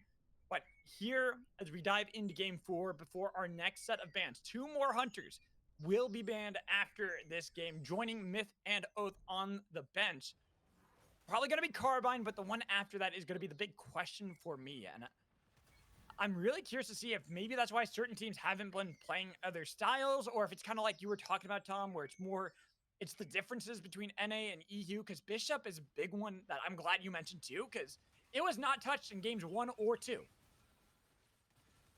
Yeah, Bishop is a currently very huge hunter. Like the kit provides a lot, both peeling aspect, engage aspect, and poke aspect, where poke is the big annoying piece of Bishop that just kind of like taken over games. When you have like a Myth and a Bishop paired together with a rain of arrows and the RMB size of Bishop is quite huge. But I do see like in squads now specifically with how fast paced these fights are, where you're not really able to play too much of the standoffs, that it might not be able to have that much of the value. Where being able to hold the space, for example, Eva, I think Eva is a better squad hunter than a trio hunter, and you kind of see a lot more value in it altogether, which is quite interesting. But being able to play space quick and hold space tight, I think is very important compared to like at least how the fights are turning out so far. That just makes me so curious to see what is going to be the hunter that will be banned next, because Eva might be able to sneak her way up these standings and actually find themselves benched going into games 5, 6, and 7, just because we are seeing more teams kind of picking that up going into game 3 anyways. And I'm just imagining what is going to be just as popular as the Carbine. Nothing really should be on that same level, unless maybe Ghost is something that's going to surprise us as that 4th ban. Well, interestingly enough, I'm sitting and just looking while we see sadly Hogs here getting kind of ran over by TLD in the meantime. That's kind of hurts to watch. But I'm trying to look a little bit on the numbers of hunters being picked, and Seth surprisingly went down now into the next game where we only have 3 Seths in this game. What? I'm really surprised by that because I thought Seth was gonna be like after having so much on game 1, gonna be like the one banned out. But there is, if I'm counting correctly, like 6 carbines. So I think carbine for sure is very likely to get banned. But secondly, I think it's very open and probably gonna be quite close on who gets like rid of secondly there. I think it's Ghost. Counted third just now too. I think it's Ghost. Ghost is 5. I think both games. Yeah. And then Evo is at 4 for this game. But Eva also, I think, was played more in the first 2 games than Ghost was. I think Ghost was only on 3 teams there. But then again, Eva was only on like 3 teams as well. So it's we'll have all the numbers added up. Allario has been helping out with that. So we'll get all the numbers later on into the game. But we got to look at how game 4 is. And right now, kind of expected as squads are, where you have some of these early fights. Some teams do get punished. D&D, we just saw getting punished there. 2 members getting caught out, but they'll be fine. They'll be able to bounce back onto their feet and be able to find themselves some camps to kind of get the farm needed. Yeah, some catches here and there is like the usual early game. I do find it quite interesting to think about like the dynamic of a tournament setting in squads, as it has been a while seeing like tournaments for squads. Where I think one interesting thing with trios, as at least in EU, you have a lot more room, it feels like, to hunt Afro? What happened? What happened? Afro died to... we will not question you. Like, nothing happened. Nothing happened. It's Nothing fine. happened. No, yeah. yeah. No, she's alive. Did you not see the jewel's alive? It's fine. It's fine. Yeah. It's all good. As we're talking about, I think it's interesting to note that it's a lot harder to pick and like choose to fight specific team, as like Nidog is looking for quite the angle. Might want to try to look on 10 there, but this is the Eva value we see being able to hold space. The 4 golds for Cat puts them in a powerful position as they were looking to see if they could fight against 10, but instead it's going to be Tom Kick Garfield taking their spot against the Battle Boar. Eva's already got the Orbs of Argus, trying to heal up 10, keep them strong in the back line with the dash coming through from RTK, but not able to get the surge, not able to get the static, but it's going to be the bungee shot dragging them back in from Lunaris, who's in the 1v1 duel on the other side, while Adamark barely holding on. A nice save from Lunatherius, while Cat pushing from a new angle, chasing away 10, while Wadle is on the train, escaping solo. The team's still in raids. I don't know what Wadle's doing all alone here in Mana Coils. Everything suddenly just got scattered everywhere. So trying to play for the Soul Stealer, not probably. Adamar going very low as Nidog wants to go in. Getting the damage, already taken out Adamark, and now Lunatherius is going to be the only one left for Team Tom Kick Garfield, while Cat are split. Do they chase the kill and eliminate a team or fight against 10? It seems they're a little bit split up in their decision. It was only Nidhogg who went for Lunatherius on the other side, having the chains connected. Could pull that one to chase it down and look for the spike. There's no way out of this one. This bridge is your doom. And Tom Kick Garfield, another early exit. No, my boys. It hurts. It hurts. It's rough out there in the squad, on the breach. It's a rough life. Everybody around the corner. But yes, we see Cat in like an insanely good position here, armor-wise, power-wise, like just like the general power level is really strong, and they kind of need like a really good game to catch back up, as we know like S2T and MB probably also now potentially with TLD being pretty high up there. But if you want to be able to contest, you gotta like step up some of the games. But it also kind of ties into what I wanted to mention with targeting teams, as Jang. I was about to say survived, but yeah. No. Not Unfortunate. Okay. That's another player for Go Hogs that was just riding the train. Are they just having one player try to see if they can make a full round on the train? I have no idea. You know, like you just gotta enjoy the choo times. I know. I got the whistle. You know what we need in this game? What's that? A train emote. Why Yes. why don't we have a train emote just going choo? Like it would go so crazy hard every time you have bullet trains. I am so down for Oh, that one, big as well as fight. this fight. Huge fight already. First casualty, it's 10 suffering. But Fup put down the Sinner's Embrace so they can confirm the kill on Acrylo, while Cat over the Abyss looking for the snipes. Palm is so close. Nidhogg barely getting away, but saw her flash, missing the pull by inches. Could have been the demise of Nidhogg, but instead, he survives and gets back with the rest of the team, limping away from the battle, but surviving. 10 on the other hand, they ran right into SVI, and it's not looking good as the overkill rounds taking a lot of damage onto TNN. Orbs of Argus trying to heal them back up, but barely are they limping away on to any steps that could get them away. Same with the Anomaly, but 10 do in fact make it out. That's quite a fist that. Oh, shame. Another EU member falls. But the team is still alive. But it's quite interesting with like how the fights are working out as we get another one up in Imotech. Wow. Oh, snap off the cap. Chaotic. Game 4 right now. Double Abyss Specialist, but couldn't escape the danger zone. They got pushed by everyone. There is going to be the snipe on Asazi Hack while they try to see if they can get the damage onto the members of the Cam is low, but back onto the boat. The chase from Lemur with level 9. He's got the chilling finale, but everyone was able to step out of that one, so nobody's going to be iced. Instead, it's only going to be iced Hams taken down by Phenom. Oh my god, it looked like S2T was gonna be able to turn it around. Afro falls first, but like the comeback looked big with the Ceph damage and the healing up, but it wasn't enough to actually finish off the members, so TLD managed just to group up and push them away, as now S2T in a little bit of a pickled situation than the top left between like multiple teams. And the option 2 to try to see if they can contest that TP soul could be something they'd want, but we got to instead look at what has been going on for a while. Fup and Cat, it feels like these two teams have been trading blows over and over again as they slowly move their way into the circle. But this time around, with no pulls landing for Starflash, Fup, they'll allow them to escape, try to see if they can pack up the base camp and get in a better position in circle. Oh, Toilet down to the last member. Can he get the teleport out? Oh, he doesn't have the timing. No, so close to it. Might be able to wrap around. Nah, decides just not to even bother. Looking for a respawn beacon, but SVI and FUP are both here in Ion Acres, so it's going to be difficult for S2T, the team that after 2 games was in first, but after these last 2 games, going to be struggling.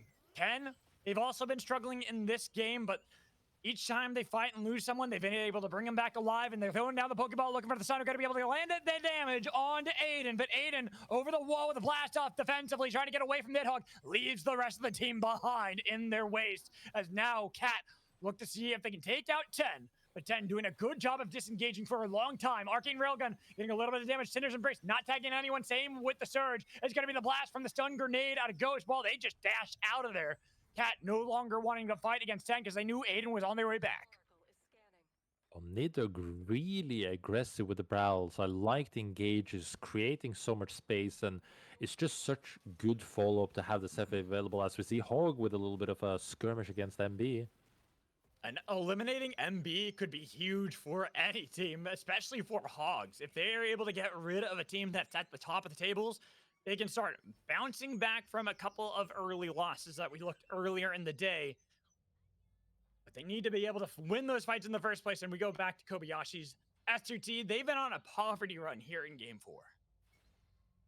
Yeah, it's a bit of a rough one, but they stay alive, you know, opens the chances of trying to get catches here and there, being able to get something.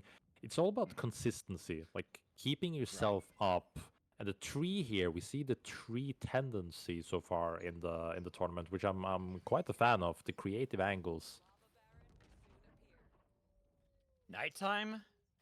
It's Cat still hold on in Kobayashi's being that strong team with all of the gold armor. They are blinged out.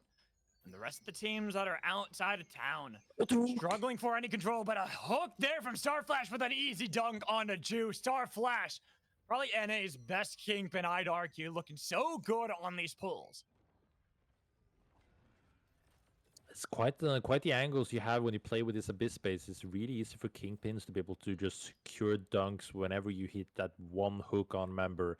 And also, you know, with the squads having more members on a team, which means more targets for Kingpin to hook, means that success rate quite often will be higher to be able to just get some free catches and free kill points.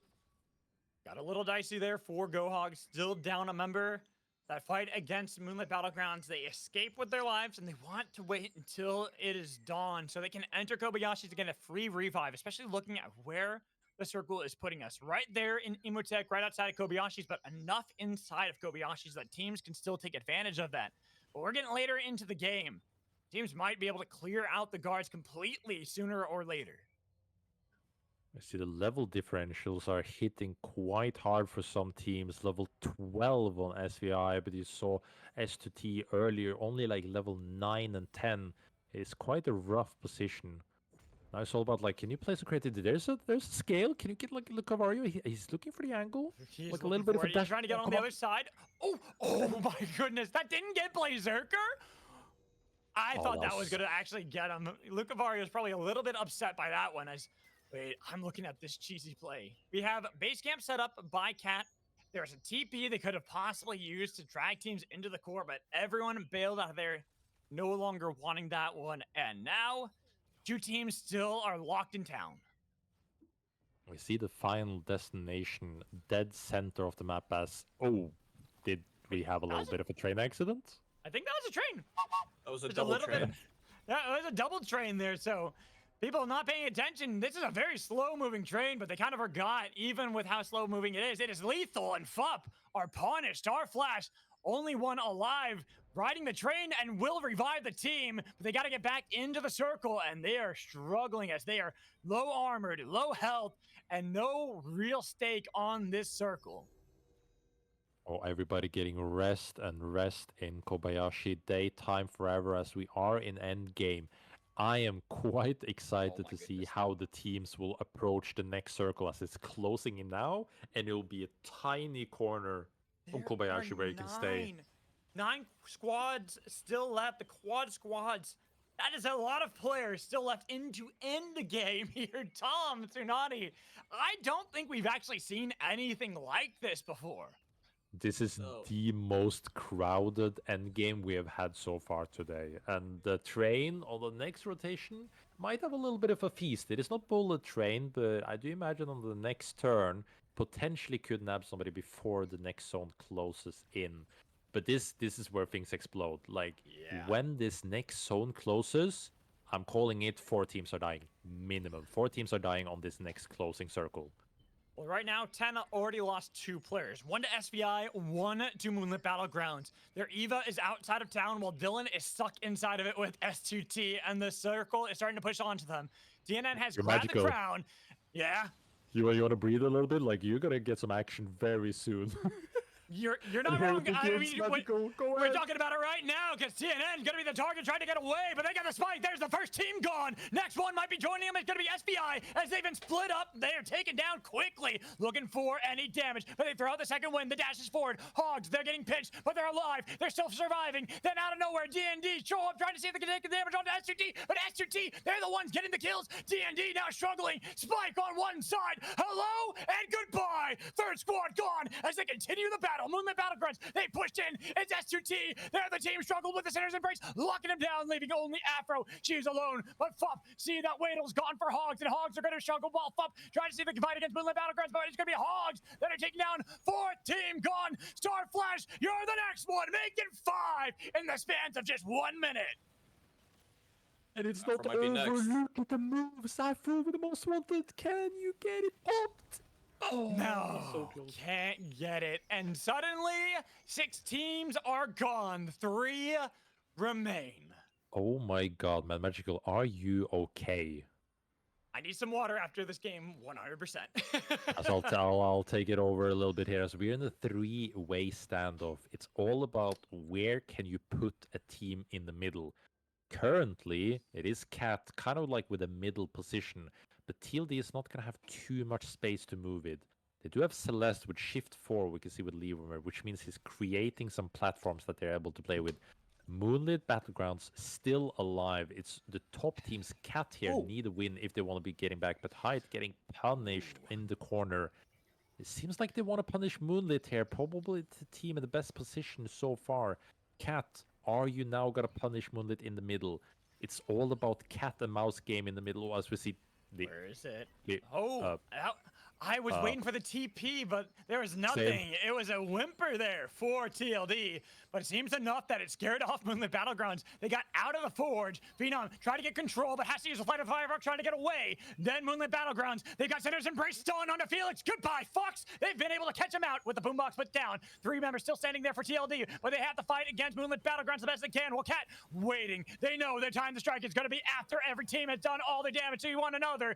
TLD are down to 2. Lemur has been able to find himself a bush, and he is away. Cat now pounce. They see the easy target. They push him into the storm, getting a little bit of damage onto Encore with the snipe coming into the back line. Then looking for Pine. It's Pine barely getting away, but it's still the damage there for Cat. They lose Kenneth, but it's going to be 3v3. And Lemur grabbing the crown. They put down the barricade, trying to get away. Lemur's going to be able to survive, but Moonlit Battlegrounds now realize that Lemur's behind them. The storm's there. Jump pad. Is it going to be enough for TLD to be able to get back into the game? It's a hover attack out of nowhere, down to no time, but wasn't able to get the spike onto Spade. Instead, it's going to be Cat with 3 on the other side. Encore couldn't chase the kill onto TLD. Trying to get the revive. Will be able to reset Moonlit Battlegrounds, kind of, but just Spade. And 30 seconds are on the clock. Lemur once more needs it. Tries to go back in, but dodging away. It's the last one. The team is back. Last doors. Lemur absolutely godlike, winning this game for TLD with another chilling finale. Nowhere to go for Nidhogg but down below as TLD take a 2 game in a row. There is absolutely no way he actually pulls that off. The clutches plays back to back from Lemur to absolutely save the game. That was insane. Holy hell. Lemur. God damn, he's good at this game. He just makes it work. I don't know what else I can say. It was just so... I don't know if many players are able to find that angle and make it work, but Lemur and Celeste especially, this is why I was saying, like, why aren't more people playing Celeste? Because Lemur makes it look so good. Yeah, I think we need to nerf Lemur. Is there like a patch note with like some Lemur nerfs coming soon? Because they're looking a little bit too OP here, you know? Yeah, I have to agree with you on that one. Looking really good as they take game 4. We are going to get the notes all added up for everyone, all the scoreboards. Whew, but I need to get some hot water. My voice is tired after that game, guys. I'm going to let you guys talk for a little bit. I know you're probably going to go, Tom, after this, but if you want... Oh, actually, wait. We have the bands already. So we do have that. In the meantime, while you're bringing that up, I will say thank you, everybody, for my time here. As I, at this point, 4 a.m., should probably soon head to bed. But it was really fun.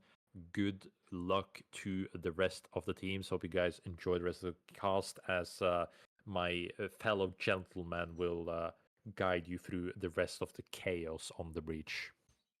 Thank you, Tom, again for joining us. And we're going to bring back in Zikrik. I know you've been waiting to talk about this because after a incredible game by Lemur to win it for TLD, we now get a look at the next 2 hunters that are going to be joining the bench with Oath and Myth. Carbine, and Tsunani called it Ghost. Ghost barely, literally 1 pick more than Zeph. That's it. That's how close that was. And then Felix, only 2 behind that as well.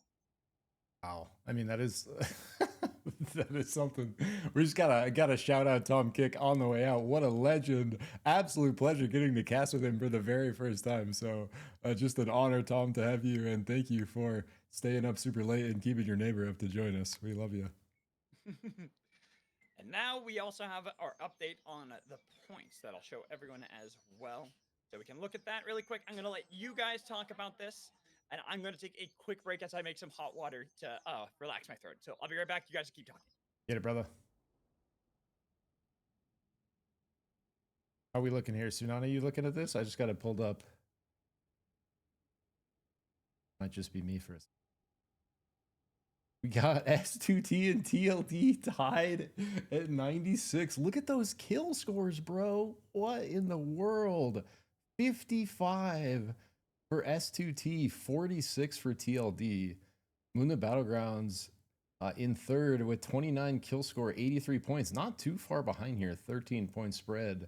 But that two-way tie between S2T and TLD, S2T just coming out of nowhere. Absolutely love to see it. Afro has been absolutely cooking on the Jewel, just going wild. That double abyss action at the end of that last game was just disgusting. Let's see, we got under Moonlit Battlegrounds, we got Cat. Okay, Cat like rising the ranks here pretty quickly in the like later half of the tournament, kind of surging back. 61, 24 kills.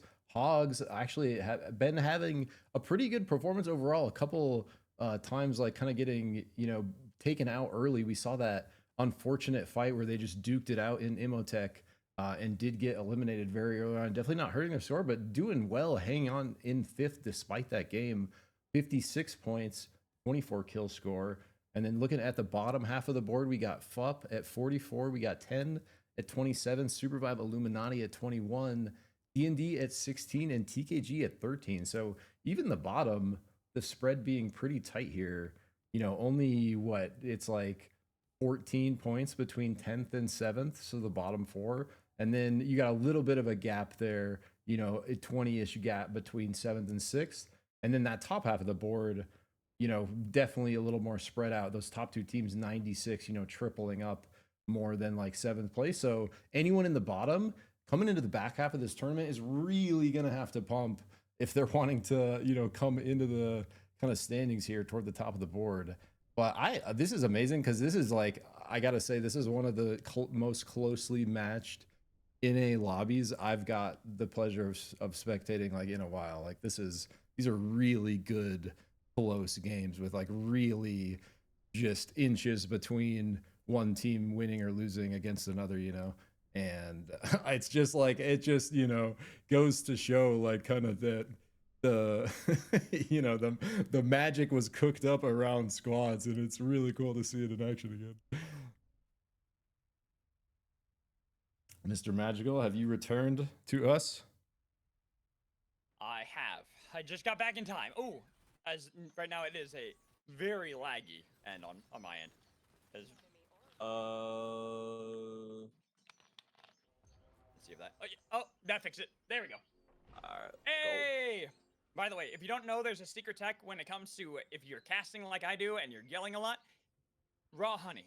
Literally just eat honey, and it'll help out a lot. I just did that, and I got a hot cup of tea with honey in it. Yeah, it works. You'd be surprised how well it works. It helps so much. Like when I've been on like 12, 14-hour broadcasts before where I'm just casting the whole time, that's what I use. Is just get honey. I get a jar of it. I'm hot water for some of the honey, and then just straight honey for the other parts of it. Love it. All right. So, I didn't really get a look at the scores.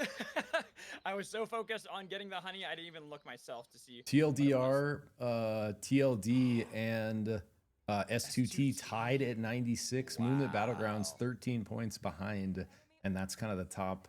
And then a couple other teams, Hog and Moonlit Battle, or who else? Cat, also very kind of close by. Definitely could close the gap.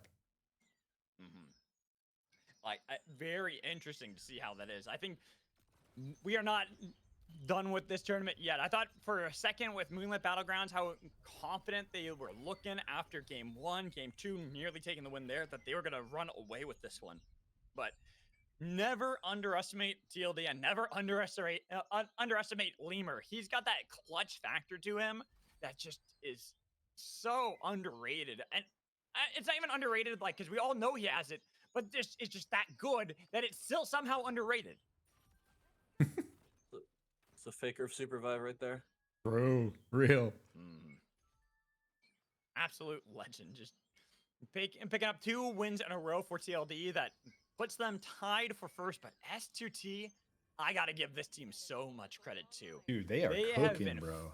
feisty, Absolutely and that's what I love cooking. about them. It's like they're not a team that's just sitting back idly. They're, even when they get eliminated early, they're making you work for every kill, and they're gaining a few along the way. It's crazy, Tsunani. You were saying they hadn't even scrimmed a single time, like to just come together like this. Crazy. I mean, I Right guess now, you gotta right- remember too that Afro was on MB and was one of True. like the powerhouse win conditions for MB, and I think that was just showcased today. And still looking incredible. It doesn't matter how many times they put down SUPERVIVE, when they come back into the game, still one of the best. And Afro looking good with S2T. Ooh, I don't know, are you getting some pixelation there, Zik? Yeah, it just started again, like right there. Yeah. Again. Yeah, It was I'm good. just trying to There make was sure a we good. get- There was it a good stretch for where a it was while. really good. Yeah, might be didn't- like it didn't have It's any got to issues. be like Discord server lag, It something could be. related to. It could be, yeah. But there we go. It's better now. Now it looks really good. And I'm looking at this game, game 5, with 2 more Hunters banned, so our 4. Going over those again for anyone who missed it. Oath, Myth, Carbine, and Ghost are the 4 that are banned, and we have 3 more games left. We are playing at 7 for our Quad Squad tournament here today. And 3 games is a lot. We can see this game go from where we have clear favorites here. S2T has been holding on to the top spot for a while. They're now getting contested against CLD, but do not count out teams like Cat or Hog because they are not that far off, especially when you have 3 games left to play. True. Do we know? Is there Tsunani? Do you know? Is there something special happening in Game 7? I don't think so, but I had been told that, no. I had been told no, but it could be. Yeah, maybe another ban for funsies, but I kind of doubt it. I mean, regardless, though, with 3 games, it's still. Oh, there's a fight. D&D might get no. wiped here. I Oh, think they no. are going to get wiped here, where it seemed like they were just on the up and up. They had been able to get away from one fight, but unfortunately are chased down and eliminated so early on in game 5.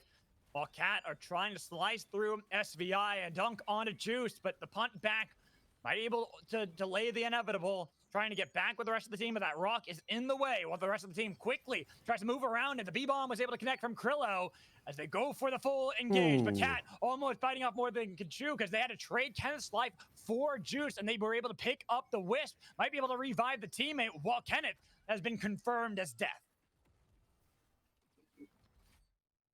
Bloods immediately slid away there at that.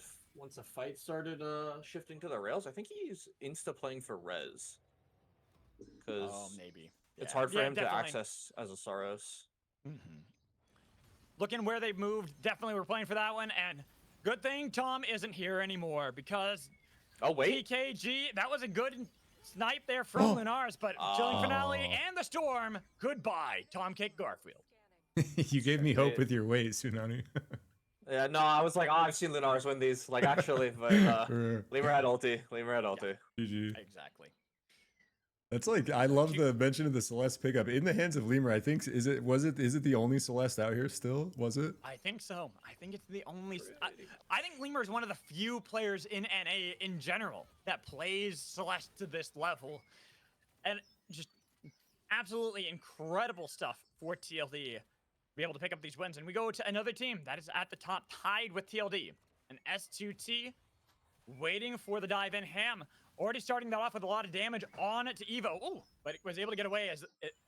Streaming closed temporarily, but loads back right up for us. Second wind, the push back, but Afro to confirm a kill in the Storm. Just gonna stomp on the Wisp while the chase down onto Hogs.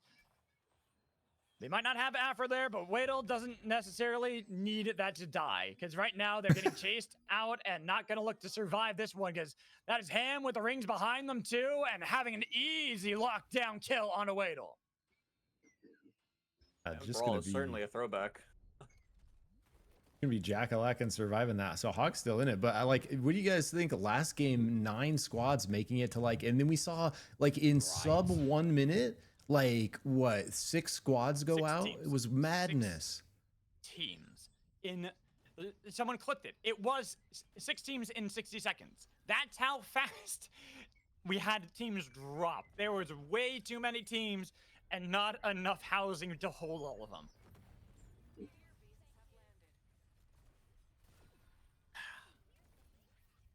All right, but here we are. This time around, we're not going to quite have that crowded end circle end of days because teams are already getting eliminated, and looking at how teams are already grouped up now. Phenom waiting for the flank, but SVI, they're going to be the first one on the call. They got the pull and looking for the dunk onto one side, but it's not going to be the lockdown because they got the boombox pushed out of it with the stun, barely dashing back in with a double dash, keeps Krista alive, and then Saucy looking to reset. Lemur, hello from the heavens above, was able to find the knock and looking for Juice, who barely survives. TLD have been able to fracture SVI while Moonlit Battlegrounds are coming in from the east. No one is expecting these Celeste plays, boys. It's just she's just shipping it in from nowhere, just crushing with the ultimate. Another huge play there by Lemur. It's Hogs fighting an eye on Acres against S2T. A nice dodge away by Hogs as they died before. They were getting chased down for a long time by S2T. Got the revive, but again, chased down, giving more points over to S2T. This team has been bloodthirsty, and they are raking in the points because of it. Jackalack and Wadle have gotten themselves over towards the shop boat, but Jackalack did not survive. The chase down is already there, and Wadle is going to be the last one waiting to see if anyone can catch up them. Tsunani, walk us through the magic of S2T. Where did this team come from? How are they just destroying? Dude, I'm not gonna lie, like, I'm pretty sure it's just Afra W keying in, hands diffing everyone, and then the rest of the team gets to clean up. Like, there's like no other way to characterize it. Afra just spawns in with some random legendary power and then uses it to swing every fight. Like, that's every fight. Honestly, it feels like what we're watching a lot of time. Afro just going crazy. Like, I don't know how she keeps spawning in with glider jets or abyss specialists, but I mean, you know, that's just that's part of the magic, I guess. Nice dunk there coming through from Day onto Phenom. So, getting some picks for a lot of the teams, especially with 8 squads still remaining. We hear the respawn beacon on one side, a nice TP by 10 to try to steal that away. At the same time, TNN was able to get the kill on to Toilet with a nice light and crash to make sure they can confirm a point for the team. We got damage and shrapnel on the map. Damage soul getting looked at down there. TLD on the red chest here already have a boombox in their hands. We see the two-way go out as well. Looks like Blinkstone. Ooh, so Wow. who is that going to be goodness. going on? Do you give it to Lemur? Just with how he's been playing? Do you just give it to Lemur and let him ship it? I think it's Phenom, I would assume. Phenom would make the most sense, to be honest. Having Felix with that makes a lot more sense, but I don't know. Just Lemur's on something today. He wants this victory. I mean, the problem is that it's just like you can't blink Celestial, so True. Just makes sense on Phenom to start a fight. And Afios is last year for FUB. Yeah. Oh, no. I don't know how you get out of this one. Nice Beacon does disengage, but can you get over into Kobayashi's in time? I think as the storm's already here, so not gonna be able to get towards the core. But I think that, yeah, I'm glad you spotted that. I'm like, I think the core actually got TP'd out of there in the first place. Is able to somehow wiggle their way out of there, still alive. Is going to run into last member of Hog here. So Jackalack and Afios 1v1 for honor and glory. Well, Sinner's Embrace missing Jackalack. So Jackalack not realizing that Afios was alone, decided to run away and might even look for the boat in Emotech as the possible revive angle. Speaking of. Jackalack claiming that one. That's like actually maybe gonna get it off here. Just pure ego. Miss K is gonna get it. Hawk's back. Oh, but look at the damage already onto them. That was a huge mortar, as you were talking about, Tsunani. So already getting all this massive damage onto Hogs, and Hogs barely get out of there. Another respawn. This time it's gonna be FUP attempting it. Afios on the other side of this thick wall. Doesn't seem that they're going to be attacked by Hogs just yet. Instead, it's going to be the fight down south by TLD and S2T. Looking for anybody, but both teams giving a lot of respect to one another and not willing to risk it over the lava. S2T are waiting for Toilet's flank with Afro. Oh! They found the angle. That's the time to strike. But Boombox placed down perfect timing to be able to survive. They try to get back, but the Thunder might be crashing down onto the party of TLD. But it's going to be a chilling finale. Locking down two. The stun over lava. Hair is gone. TLD still not out of this one. Even if Lemur was able to get the knocks into the back line, losing out on the rest of the team while Phenom's getting chased down by Afro. She's looking to see if they can make it. So there's only going to be Lemur yet again. That's a double surge forward, looking for Phenom. One more tick of damage. No blink away. It's going to be Afro taking down most of TLD. Dude, these fights from S2T are insane.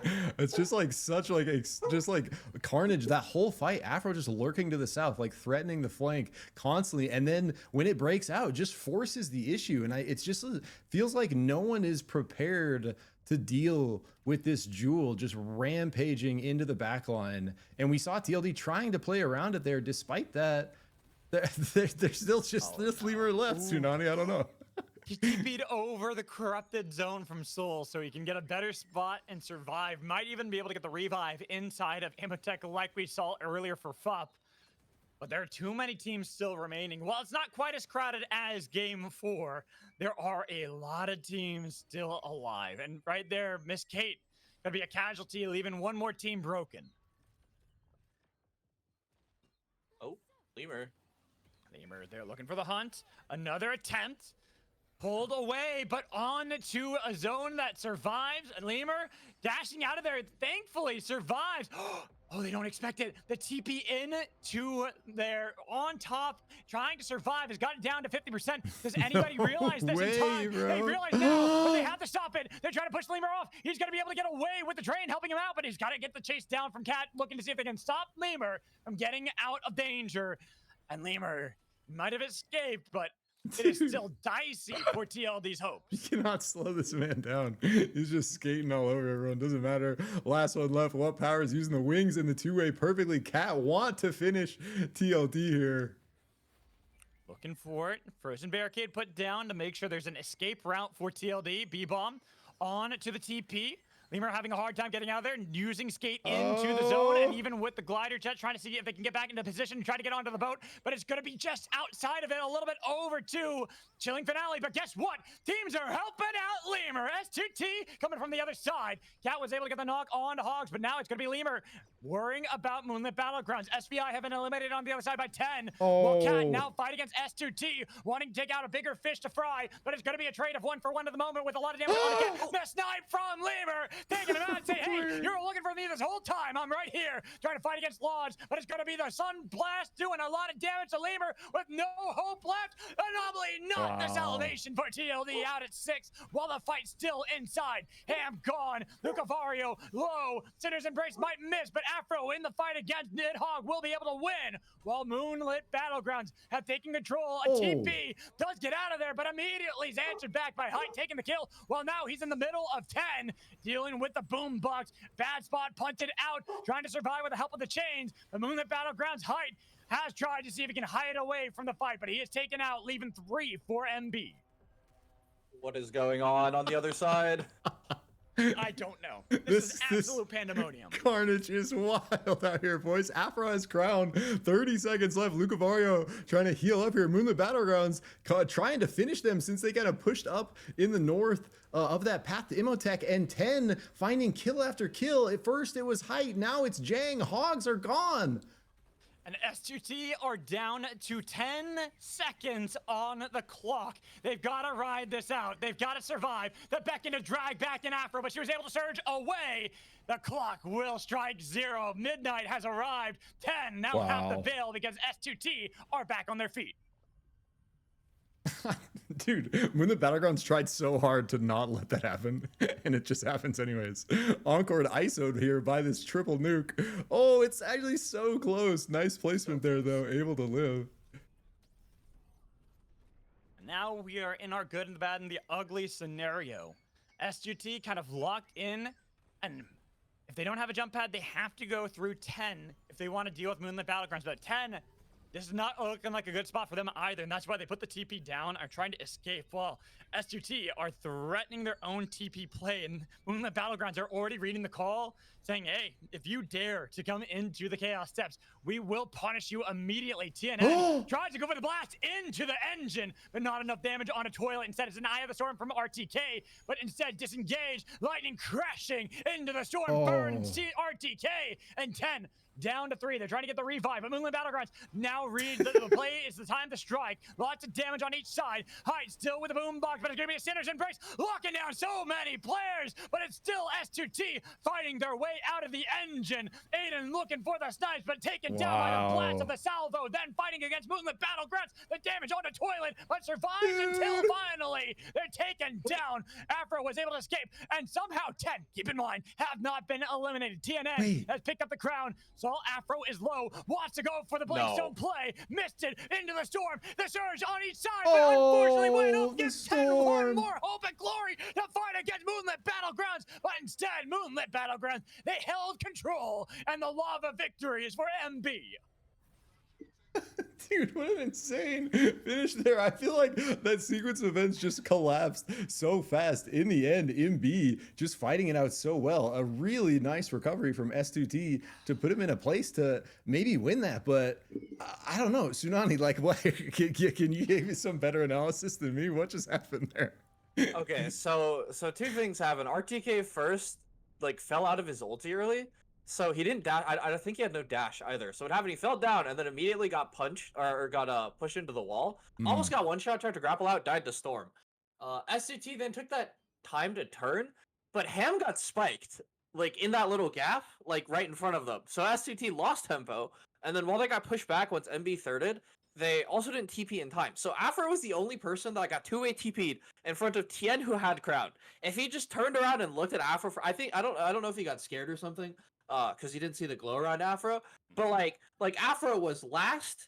Tien had crown and blink, and Afro was 1 HP. Didn't turn fast enough. I mean, it still worked out, right? Like, you know, he still got the kill. It's kind of jank. The blink, like he tried to blink forward, but he got like caught on like the lip of the rock, which killed his shift momentum.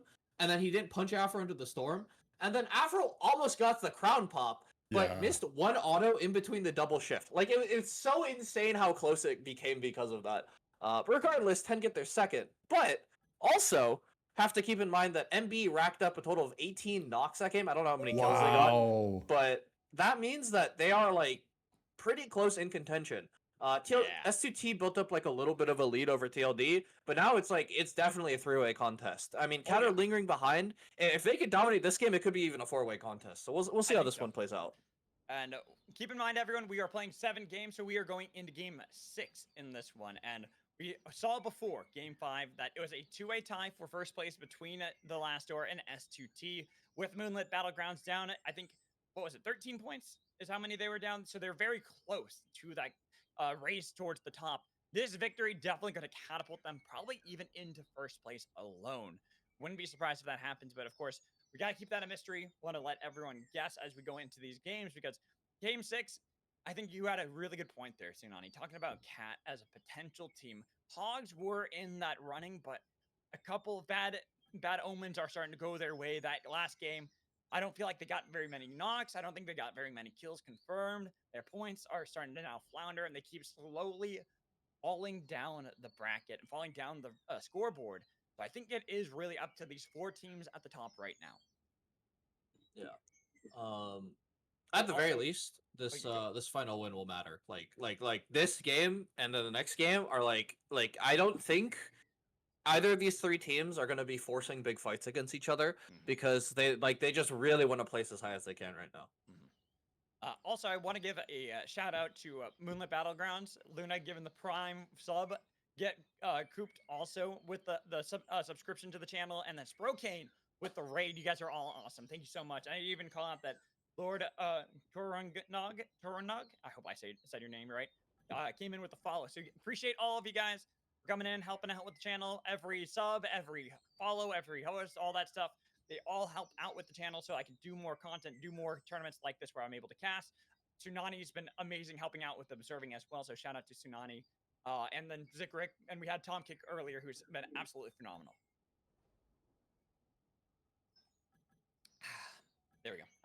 drink. So Zik, we're looking at this one. If you're a team like Go Hogs, where we're just talking about, oh, Zik.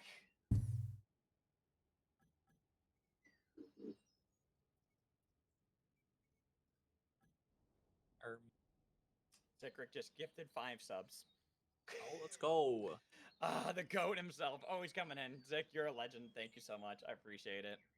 Yo, well deserved, brother. We appreciate you, man. Like everyone that's just carrying the SUPERVIVE community is just like everyone's out here doing this for free, bro. So, you know, not just the players, but the casters, like, you know, guys like Tsunani out covering scrims every day, also just playing the crap out of the game. Like Dylan and Jang and, you know, the whole OOOTECH community that like helps organize these kind of things. Dylan, you know, kind of leading the charge on putting together the squads tourney. Like, you know, the SUPERVIVE community is just so goated. We got to support each other. So yeah, just love what you do, Magical, and happy to support. Thank you. Appreciate it, Zik. All right, and the more that I get these subs too, like it helps me with being able to do this more often. I'm going to be doing, just so if people are wondering, I am going to be doing another hunter-specific tournament. It's going to be this coming Friday. It will be the Christmas in June. That will be doing an well, not all Christmas. It will be the same kind of rules that we had in the past, like with the Happily Eva After, the Carbine Cookout, the Bunny Brawl, the Bebo Bugatti, where every team has to play that one hunter. That one's going to be Krista. We're going to keep the same rules of 3 points per Krista kill. So I expect that one to be quite chaotic. Yeah, dude, I love those, man. That's such a cool, just like format. Yeah, they're a lot of fun. That's why I keep doing them. We're going to do Krista for June and July. Just to tease for everyone, it will be Void. I think Void will be a really good one too to end the beta phase and get us ready for 1.0. But we got to get past all the stonk that we were talking about here, and we got to get into Game 6. We have the 3 teams that we saw at the top. Moonlit Battlegrounds, The Last Door, S2T are 3 teams to keep our eyes out for, but Cat and Hogs are not out quite yet, and Tsunani, I know exactly what you're doing. It is my storm shift. Everyone knows I love my bullet trains off the board. Love my trains. Let's freaking go! Early action here. Moonlit Battlegrounds right into it. Spadestorm's pumping on Krillo. Krillo down! Woo! Krillo down, Bebo gone, and now Pine 1v2 playing aggressively against Cat, spamming the emotes, scaring him off for now, but just gonna take the kill confirmed onto Krillo. We'll back off with the rest of the team. Ooh, gets a Slayer key for it as well. What luck for MV. I didn't realize they fixed it this past. I heard someone mention it, but I haven't seen a drop yet. So they did fix red key. I was wondering that too, because I didn't see that in the patch notes either. I was waiting to see it if we ever saw it, and we hadn't seen it until that moment. So now we are confirmed that it is back. And speaking of back into the Ion Acres, Vortex Charm on the Lunatherius, but Tom Kick Garfield, it is looking rough for this team. Chased out of the fortress, nowhere to really go. We see that above them in Kobayashi's, The Last Door are holding the gates, and they even might be able to enter into the fight of Ion Acres, taking the place of Tom Kick Garfield, while Saucy and Phenom are on a mission 1v3, but losing Phenom and Saucy Hack too. Yeah. Not looking too good for you. TLD down 2. Oh, wait, Saucy's on Zeph. Huh. Ooh, Lemur on Bebo? Oh, that's why. Interesting. Huh. Yeah. I mean, you know, Saucy not known for the Zeph, so No. Saucy known for the ghost. Known for the carbines, the sorrows, not known quite for the Zeph. So, on something a little bit different. How much are the bans affecting them? Because aren't both Carbine and Ghost banned? So it's like, Yes, they are. Well, it's odd because Saucy's a Shrike. Actually, Saucy was a Shrike, yeah, known for Shrike. Shrike. That's why I said Saros was another one that they could have played. That's something like else the that, ranged Saucy pump. hacks. I respect it. TLD, they're struggling in this one. They're getting chased all over the place, and now in a Mage Bog with only the tier 1 armor. Thankfully for them, there was no team that could have punished them, because we even see that Fup They are already in the hollows. Above them is Tom Kick Garfield, but they don't realize there's another team that is trying to wade their way through the bog and into hollows. It's so crowded up here, boys. What did I miss? Why is everyone up here? I don't know. I don't know either. It is kind of odd. TLD got rosed off train, so. But we know Oh that, yeah, we but had that crazy yeah. train action. Okay. They made their way over. There was already a couple teams there. I hate fighting in Mage Bog, bro. I literally avoid it like the plague. Yeah, I used to like Mage Fog, but not anymore. It's really rough to have to go through that one, especially like if you lose the fight and then try to escape. You're just such an easy target. Lemur, nice two-way TP out of there. He was on the vault and just like, nope, I'm gone. Ooh, Nidhogg playing with fire there is fully stacked, but not going to get shifted on. Still has some space. We see Cat on a full split farm, 2 and 2, kind of across the way here, both hovering around tracks. Otherwise, pretty spread out here, guys. Not a ton of crazy action. Also, MB on a pretty deep split farm, bottom right of the map. Be anywhere. Oh no, the chest looking to move. Oh my god. Get cooped. How many did you just... He gifted 20 subs. Holy. Let's freaking go. What the hell? Gifted. Oh my god. Absolute Insane. insanity. Y'all are crazy. I can't resist Thank the you, sale. man. Yeah, gift subs on sale. Let them rip, baby. Let's go. That's what I That's saw why- too, bro. You just went That's why big. SUPERVIVE is a goated community. Change my mind. I dare anyone to change my mind. I will never change my mind on that statement. And I want to see how this game is going to go after that. A nice slam, saving Juice's life with a Mega Avalanche put down. Jin dodging away with the Blink Dagger, but Jang was tagged. Snowman made. Train out of nowhere almost able to find Juice, but Juice was barely able to get off of the tracks to be able to survive. Still looking rough for SBI as they path down south to the grind. Yeah, we got Fup kind of on the back foot here. TKG looking for it. Pamu going to be in a really rough spot. Is going to get taken out on the Saros. Afios already kind of on the beacon. Probably not going to really have any space. No. Try to ego this. Forced off. Going to look for the under gap there. Gets it fine. And they are, despite getting kind of clashed on there, only 1 kill coming through. So Fup kind of regrouping in the hollows. And teams surviving, where it seems initially like we are going to have teams punished, maybe have a wipe. They are able to survive. Kenneth, I think, was DC'd there, so losing 1 player for Cat is going to be a little bit rough for them because they have been put on the back paw trying to survive through this all, and even TKG are now pushing them through the bog, and it's hard for Cat to get out of there. Nidhogg found, tries to slice his way through the fight, gets the tier 2 armor. But Tom Kick Garfield, who do they want to focus? They decide to look for Lod, seeing that that's an easier target to chase down. The Saurus, though, puts up a fight, getting a lot of damage, and now with the rings, was able to escape. Something I just noticed is I think some people have the new player bug. I think Adamwork only has 1 power. I don't know for these guys, but I wonder if Kenneth DC'd because of that, or no, I think Kenneth just had connection problems. Because Fup Could only be. have 1 each. Who was it that said, I mean, it wouldn't be SUPERVIVE without 1 DC per game? So here is our 1. Kenneth getting that one in game 6. A little bit tragic there for Cat. A team that is right on the outskirts of the top 3. And if they can win game 6, definitely make a statement for themselves and could get into this 4-way battle for first and for the title. Yeah, I mean, it's going to be close either way, but I would love to see a team like Cat just surge their way up again because they already kind of did that in the first half. They started pretty far behind and had a couple, solid games back to back. And, I think TKG, another team that could kind of play spoiler here. It's Fup. Fight against TKG. TKG slowly pushing. Have found a flank angle with the Sander's Embrace out of Appios, but they already lose Star Flash. And Fierce Lod with the overkill rounds, tagging Appios, escape, making sure that Eva, the support, is down in the dirt, leaving only 2 alive. While on the other side, S2T, they're struggling against 10. I think it's just Ham and Afro who are alive. Both of them going in opposite directions. Ham going into D&D's camp and getting chased down, almost getting pulled, but 3D2Y was hoping to be able to predict the dash away from Ham, so S2T will survive with 2 alive. And then into the south, we see that SBI fighting up against Hogs. They already got the spike onto one, but Jack Lagan with the reset static was able to get a lot of damage and has them into the storm, but they survive. Here's the line and getting some damage with the pull. The save play Zerker. Day make sure that SBI have another chance to fight, keep their victories going against Hog, but Hog decide they want to peel up and see if they can get the revive onto the respawn beacon.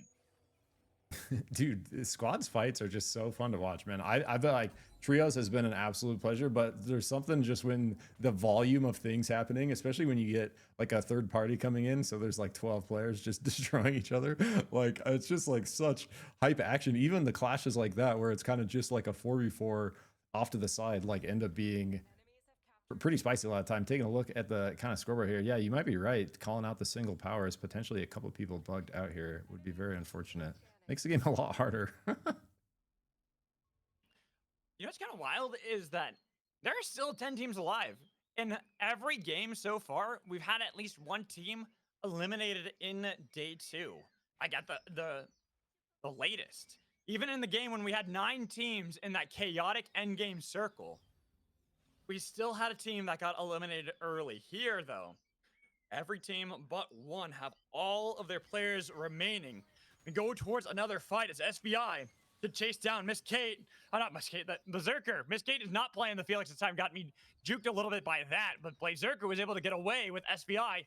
Holding strong, waiting for the heals. But it is a bullet train. No, almost not paying attention. 10 barely were able to get away from that one, but they go right into the danger zone, and they have to go for the Fate on Wider to get away. Mega Avalanche put down. It's looking to make some stone out of 10, but they were able to get away as RTK looking for the lightning crash, but the slug wave doing a lot and missing the blast off. Juice was not able to get the punt back, and then the Orbs of Argus to heal up the remaining members of 10. They're back for another fight. While SBI are struggling, they have to wear the crown, the cap, to try to see if they can fight back. A stun onto TNN, and TNN was alone, but only momentarily. Sinners and Praise was missed by onto Day, but Day does not have juice to be able to survive. Needs an anomaly instead over the abyss. How do you get away from this one as they are chasing you down 1 versus 4? But nobody up 10 wants to be the one to chase down Day over the abyss. But Day trying to bait them in, mantling, surviving with the blast off, making sure Day's gone. SBI will have the one that escaped them into the north. But 10 had pushed all the way down south into Hogs, and go Hogs ready. They want the fight, but the Orbs of Argus hard to get through. The damage onto Dylan. Dylan surviving for so long. Dude. The Orbs keeping them going, and then the resets from 10 as they take down Jang. Respawn Beacon, or do you want to respawn the Wisp? But with another team showing up into the fray, Sinners and Praise put down a TNN, almost hit by the train, but it misses. They got the kill on the Wadle, confirmed. Hogs barely get themselves out of there, but it's going to be 10 trying to fight against Midland Battlegrounds while we go into the north. DND went fighting up against FUP, but DND ride the train to be able to get away, so they'll have another chance to fight and another chance to survive. Dude, that was, there was just no damage sticking on 10 there. Just Dylan pumping the heals on that Eva. Like, I feel like SBI fought that like pretty well, but in the end, like nothing kind of sticks. They just heal all the way back up, continue that kind of like, you know, death ball over and clash into another team, and 10 looking really strong here. We go into the center, well, not the center, but right around the center of Wraith's Row. And TLD, team at the top, fight against the team at the bottom. Tom Kick Garfield, they get the first casualty. They strike and they find blood. First it's Phenom, and then it's Abador. D&D from the south, out of nowhere, and TLD are bound to just Lemur again as their only hope. I really think TKG can play big spoiler here. We kind of see it again right there. Lod's super low here, getting ran down by FUP. Gonna have, it steals the heal orb back to full. Looking for the snipe, gets it through. Lod's working it. Gets it through, trying to juke, hoping that he doesn't have to pull out the gliders. Was able to get through, and there's gonna be the surge forward from Flame Dav. Well, Lodge tries to go over to the abyss, but it's no way out of this one. Eventually, it was your time to die, and now it's only going to be Krillo, the Bebo in Wraith's Row for Cat. Well, we see the Bebo for TLD as well, the last one remaining. This is beautiful. The last Bebos. This is SUPERVIVE, my friends. Deathbox coming through here actually for TLD, so no longer a lone Bebo. Saucy Hack back. They still have that Shrapnel Soul hanging on. Krillo a little more committed to the bush play as Lemur continues to sneak around looking for some box res angles. Looking for the second one, but TND, they've got to hear this Saucy Hack's going to be chased off of one of the death boxes. Lemur will bring back Abador, so Phenom, their engager still gone, putting down the walls and looking for the card to drag Diamond down and making sure they mine out a kill against DND. While Abador might be split away from the rest of the team. Krillo chased out of the brush, but he's sneaky with that stealth cloak. Yeah. Oh, it looks like I think TKG on the full bush play as well as SVI Miss Kate, last player left. She was also just hanging out on the bush. Fub spots are out. Oh no, Miss Kate, the first team SVI is now wiped in game 6. They have one more game, but SVI, I feel like that is the end. They're not going to be a team contending for victory in this one. In fact, we talked about it before. Our 5 teams that we're really looking at: TLD, S2T being the other one that was tied with TLD after game 4, and S2T now struggling as we just see a 10. wasteland on the kill feed. Then they're putting him back with the Beckon as 10 split up S2T with a dunk on a ham, Oh and my. S2T a 9th place finish in game 6 when it happened and mattered the most for the team. They're now out so early. 10 is just crushing this game. They just find a beautiful third there and just crash into the bottom, put them in such a rough spot and not able to fight it out. Yeah, just like that. We had 10 teams coming into a pretty tight circle, but 2 eliminated kind of back to back there, putting us at 8, and it's going to be still pretty crowded in here, boys. Wait, S2T are out. TLD are left to just Yes. Abador. This could be MV's Yes. moment. I don't think it could be. This is their moment right now. If Abador gets spotted out and gets eliminated, we had another team just getting knocked out right as we were talking about it. And there's going to be the fight on to Tom Kick Garfield. A dunk, though, from Star Flash. We'll start it off onto Lunaris. No assassin anymore. Instead, it's going to be the dash in from Flame Dab. Looking to split up the fight. Sinner's Embrace, not tagging anyone. Adamark was able to get back with the rest of T-Take and KG. Well, we see that 10 against Moonlit Battlegrounds actually were able to find the pick. But it is going to be difficult for 10 now to get away from this one unscathed, even at the heart. We see that Krillo was hanging out and hoping to revive the team, but it's a lone Bebo sneaking his way away. He's got himself a stealth cloak, but does anybody know that Lemur is there? Not Lemur, that Krillo is there is going to be the big question. Yeah, he's just hanging out, lurking. Oh, they spot him out. They do. Oh no, Krillo, run, run. He's grabbed the cart. He's got the bomb. Tries to get out of there, and he's just gonna dash away. He's got, wait, the heart is over here on the tracks as well. That got TP. Didn't even notice that had happened to Krillo.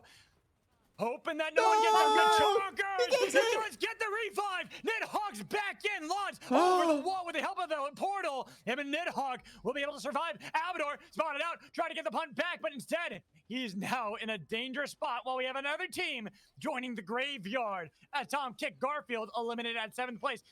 Nidhogg tries to get away, but D&D fully chasing this brawl. Chains back up north. There are rings that he can use, but keep in mind that Abador's there, and you know that Abador's still there in that bush. Wasn't able to get the punt back with Haymaker, but they're the train. Separating the fight and finding Diamond. And Abador, who was not paying attention. The heart with the difficult defeat for TLD. Wait, it got TP'd right after he went into it. That's so sad. Dude, what an Absolutely insane tragic. sequence. The heart is constantly getting moved too. No way. Hello is looking like he is underneath the tracks. The train is saying hello to Tins. Another kill for the train. And D&D, they're on the run, trying to get away from this one. I believe the heart had been TP'd out of the circle this time around. No one wanting to deal with that anymore. While Moonlit Battlegrounds continue to chase down the stragglers of D&D. Thank you, Chef, and the help of the storm fall. Dude, I just got to say, 10 is absolutely cooking this game. They were destroying the other side of the map while we were watching that sequence, and they're just continuing the onslaught here. Lods is going to get caught out by RTK, is going to find his way over, followed through the portal. They're looking for it. Another portal put down.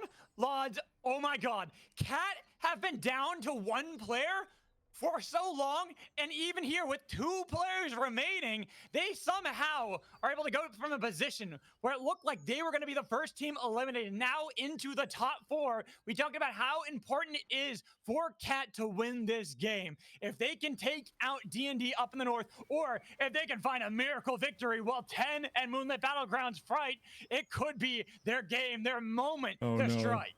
Oh no! Oh no! Oh, the orbs! Oh, the the another portals. portal! But guess what? It was up to D&D and up to Diamond as they are going to lose Lodge. But Nidhogg, how does nobody notice them? What? Didn't they put the base camp down? I'm confused. How is Nidhogg unspotted over here? He's in the brush. He's still alive. 10 are fighting against Moonlit Battlegrounds as they're looking to see if they can push him out into the storm. Taking down 2, TNN and RTK.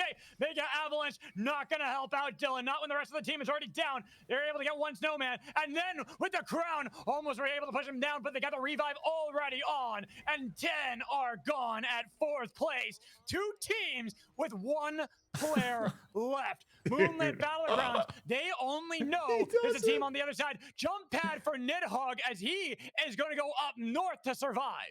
Dude, the ninja plays by Nidhogg there. Madness. We see Diamond getting the kill, securing his spot as the last member left there. Is going to have Kingpin back with him. Quick amp rush on Nigga, generating those bushes. And they are going to find out D&D, so Cat might be able to level up to placement 2 here if MB finishes this. Oh, Diamond doesn't even want to give it over to Nidhogg. He just goes for his own death. Moonlit Battlegrounds versus Nidhogg. Nidhogg and Cat rat their way to 2nd place as Nidhogg tries to drag them over to the abyss, but nobody falls for it. They all stay away, not wanting to give Nidhogg that glory, the play that he is looking for. Instead, they just want another victory. That's their 3rd on the day. Dang. Ooh, MB, I think, in the lead now with this game. So if they That's lock in, huge. this might be the comeback. Dude, that is huge. Monster game from Moonlit Battlegrounds, and a couple of our other squads kind of in the running for it, getting knocked out fairly early there. Both S2T and TLD, you know, kind of out of the picture fairly early on. And Moonlit Battlegrounds, you know, seizing opportunity, really following through, coming away not just with a win, but a lot of kills. We got to shout out Nidhogg with the ninja place there, is able to also Lods just surviving forever somehow on the Saros. And Krillo. Yeah, Krill and Krill. I mean, a started lot of Vivo. ninjas that game, and Diamond from D&D. So like, it was really well played all sides. Oh, and by the way, 10 was just absolutely stomping that lobby up until that last fight against Moonlit Battlegrounds. But I think 10 also with decent placement, but racking up a lot of kills that game, is also going to be moving up the board a bit. Yeah, for sure. I expect Moonlit Battlegrounds now going to be uncontested as the 1st place team of the lobby. Of course, we have not added up the points. Helps out with suspense, right? We don't know who's winning. We don't know what team is going into this last one in the lead, but we can speculate. Hey, we got to Moonlit shout out Battlegrounds- Allario behind the scenes real quick. Just doing all of our calculations for us, getting us these updated scores behind the scenes, working the magic. Thank you, Allario. Legend. And people are asking if we have the scores. I mean, technically, Allario could get them all added up, but we're not going to get that until after Game 7. We have 1 more game. We were playing 7 games. We had our bans. No more bans. It's sticking to the 4 that we have. So no Oath, no Myth, no Carbine, and no Ghost going into Game 6. And right now, it feels like Moonlit Battlegrounds going into this last half, well, this last third of the games, has just found this composition that worked well to them, that screams that they are going to take this game and this entire tournament after 2 insane victories in a row. TLD, they did that in games 3 and 4. They move up to the standings that they were tied with S2T. But as you were talking about, Tsunani kind of said it as well. We saw S2T and TLD both exit early in game 6, which really could hinder their ability to even keep up with Moonlit Battlegrounds. So Tsunani, what are you looking towards in our final game? I mean, basically, all that matters here is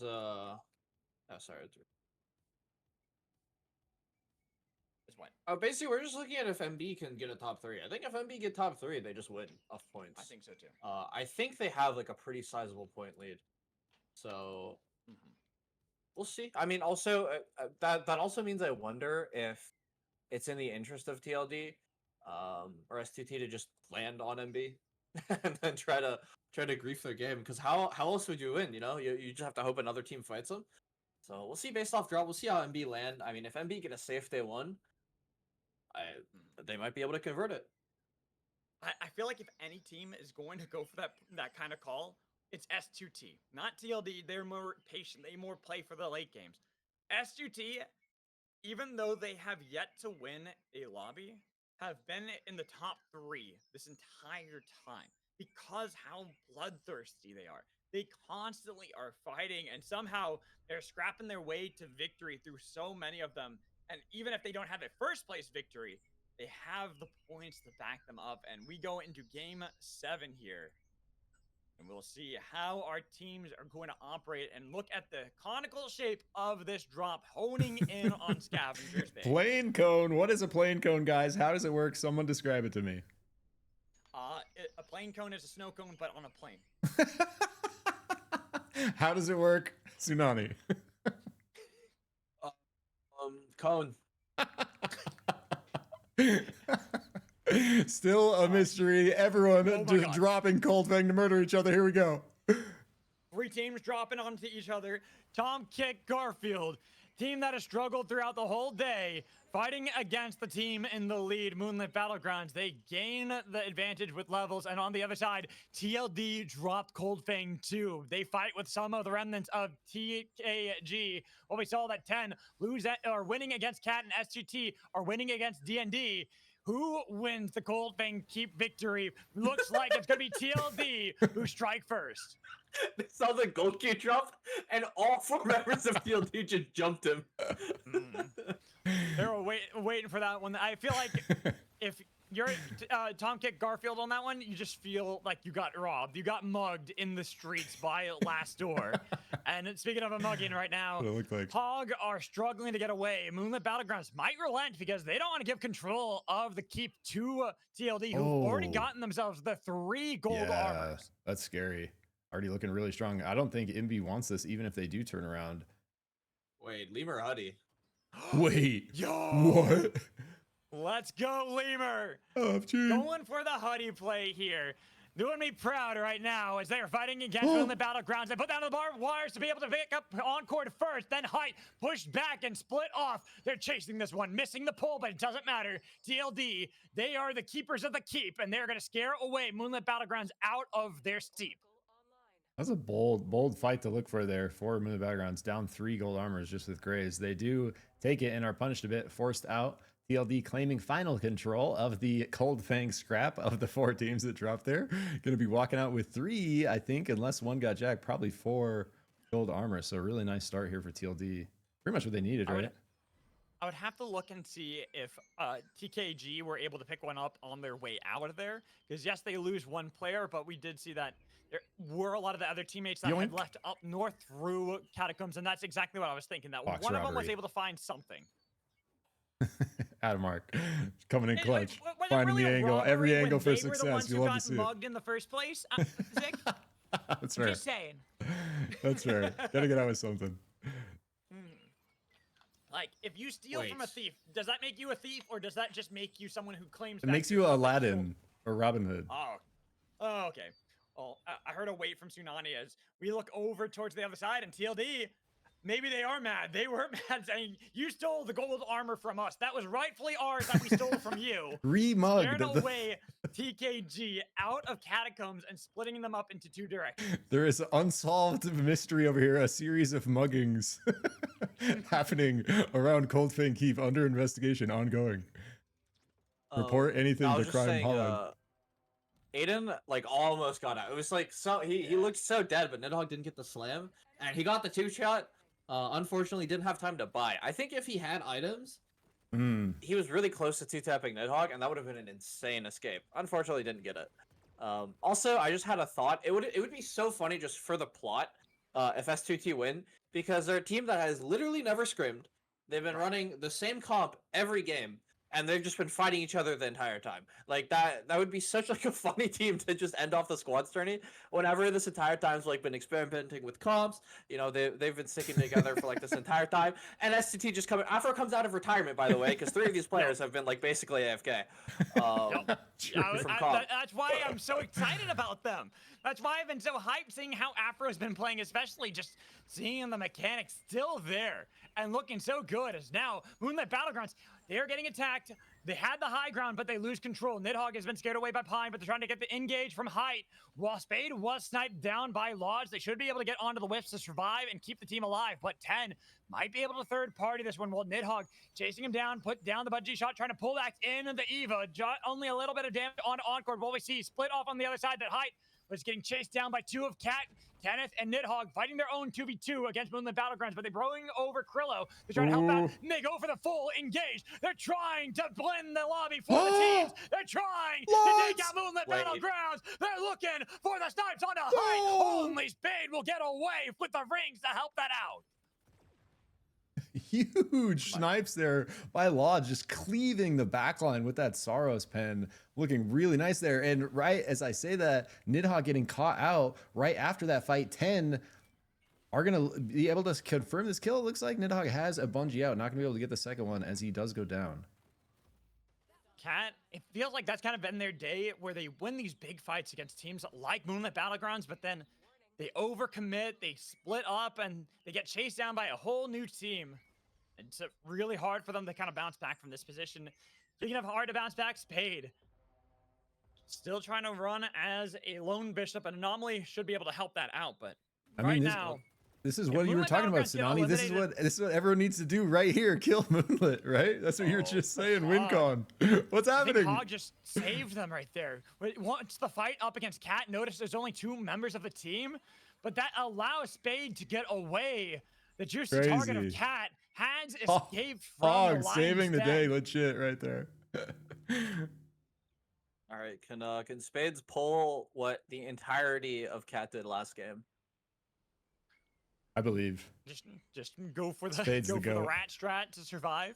Rat from a 9th last to a 2nd. We'll have to keep our eyes on that, as now Cat are locked in a battle against 10. They had already lost Krillo, and now they're losing Nidhogg. Kenneth going to be the next target, easily taken down, and Cat only down to Lodge. That Saros now on the run from 10. And for Cat, that is devastating. They need a victory if they want to surprise everyone and steal away the title of the Quad Squad tournament. We go for their fight into the Mage Bog SVI fight against D&D. They have a lot of damage burning onto D&D members, but they were able to survive with the help of the Bog, and now they look for the re-engage onto SVI. They got the pull. They're surviving, but they're re-engaged pull on the other side to keep the team alive. Day-Day even had this guy going into the fight while Juice was looking for an angle with Berserker.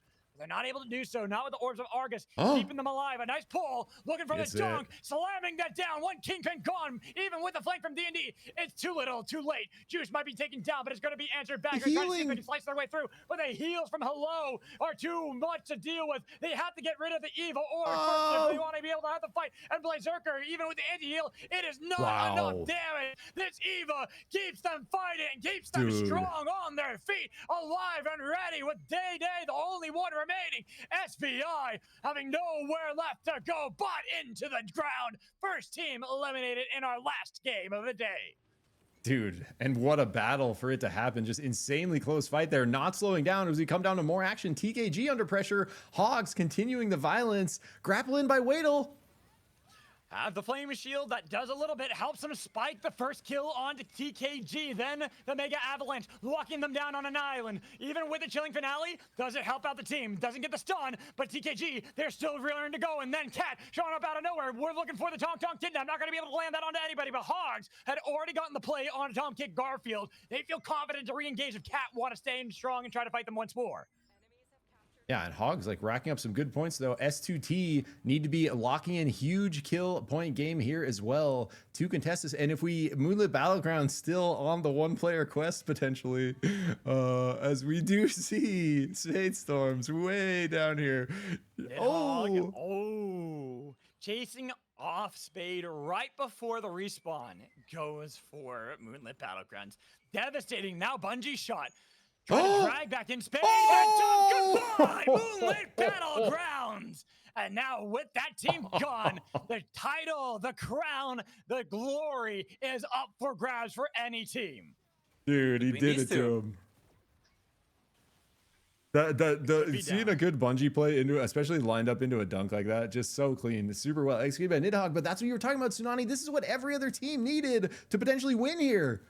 Abador goes in deep and wants to win against SUT, but you might have just bit off more than you can chew and give over the victory to SUT until Lucavari is taken low by the help of the spin barrels and the barbed wires. DND are on the other side in the Mage Bog fighting against two members of SUT, unable to get to Lucavari to be able to get the revive. TLD, they revived Abador, and now they can fight once more, but do they want to fight against SUT or do they want to deal with DND? They decide they're going to do both at the same time. Afra is going to be the target. She can't get out of that one, and no Jewel, only two for SUT as they have to take the rings to get away. While D&D grab hold of Saucy Hack with a slam down. They will make sure they gain something from the fight. Dude, this is just carnage. But at the end of it all, TLD was looking super strong. Besides that pick that happened, they still had all their golds. They have XP Soul now. Toilet on the run. S2T and TLD kind of the ones that really need the points here. So this is really the fight we're paying attention to. Toilet going crazy on the Zeph. Gets the nade. Gets the ulti Nice. through. And is actually holding them off somehow. Yeah. Still. Keep in mind, Ham is still alive as well. So even if they kill Toilet, there's still hope for S2T. They're not out of this by any means, and he has taken a lot of the time of TLD, so Ham could get that revive off. We see on the kill field, finally, Toilet has been taken down, but this fight for Cat is huge. They need to win, and they need to beat TKG, but they're losing immediately. They've lost two, while they didn't get any of their own. TKG stands strong up against Cat, Nidhogg, and Lods. They might have to just disengage because they see that 10 are above them up in the heart, and they wanted to get the revive, but instead RTK was able to make sure that Nidhogg couldn't bring back Cat with the 9 lives. Instead, it's going to be up to Lods to try to save the team. I love Tomkit Garfield continue just to play spoilers, finding nice picks here and there, actually putting on a pretty good show for us. And it looks like RTK from 10 going to get caught here by D&D. But just jumping back to TKG, another player I just want to shout out that I love seeing back in the mix is Miragent here. And Allario did correct me. We did see Miragent in the lobby earlier as a Celeste. So Lemur was not the only one. We do remember Miragent being a Celeste legend, also coming out of retirement for this squads tournament. So love to see it. Ooh. Nice escape there from Pamu. She gets all the way up here, trying to go for the long play as Cat do get eliminated. So their hopes of stealing away the title now forfeit. S2T and TLD, the teams to have your eyes on. And God, it would be a great game 7 if those were the last two teams remaining at the end of it. Yeah, you got to remember that they still have to like top 2 to overtake MB probably, based on the points. If they go up below 4th, it's probably MB victory. If they're top 3, it's gonna be close depending on the kills. Can anyone else anyone else has a chance, you think, to take it? No, I don't know. I don't think so. I don't think No. so. I'm with Tsunani. I think it's only it's a 3-way race right now. Moonlit Battlegrounds are hoping that TLD and S2T get eliminated early. While speaking of, TLD are still chasing SUT, realizing that that team is one they are fighting against, and if they can eliminate them early, that also alleviates some of the pressure on it to TLD, so they don't feel like they have to win this game. They just got to place well.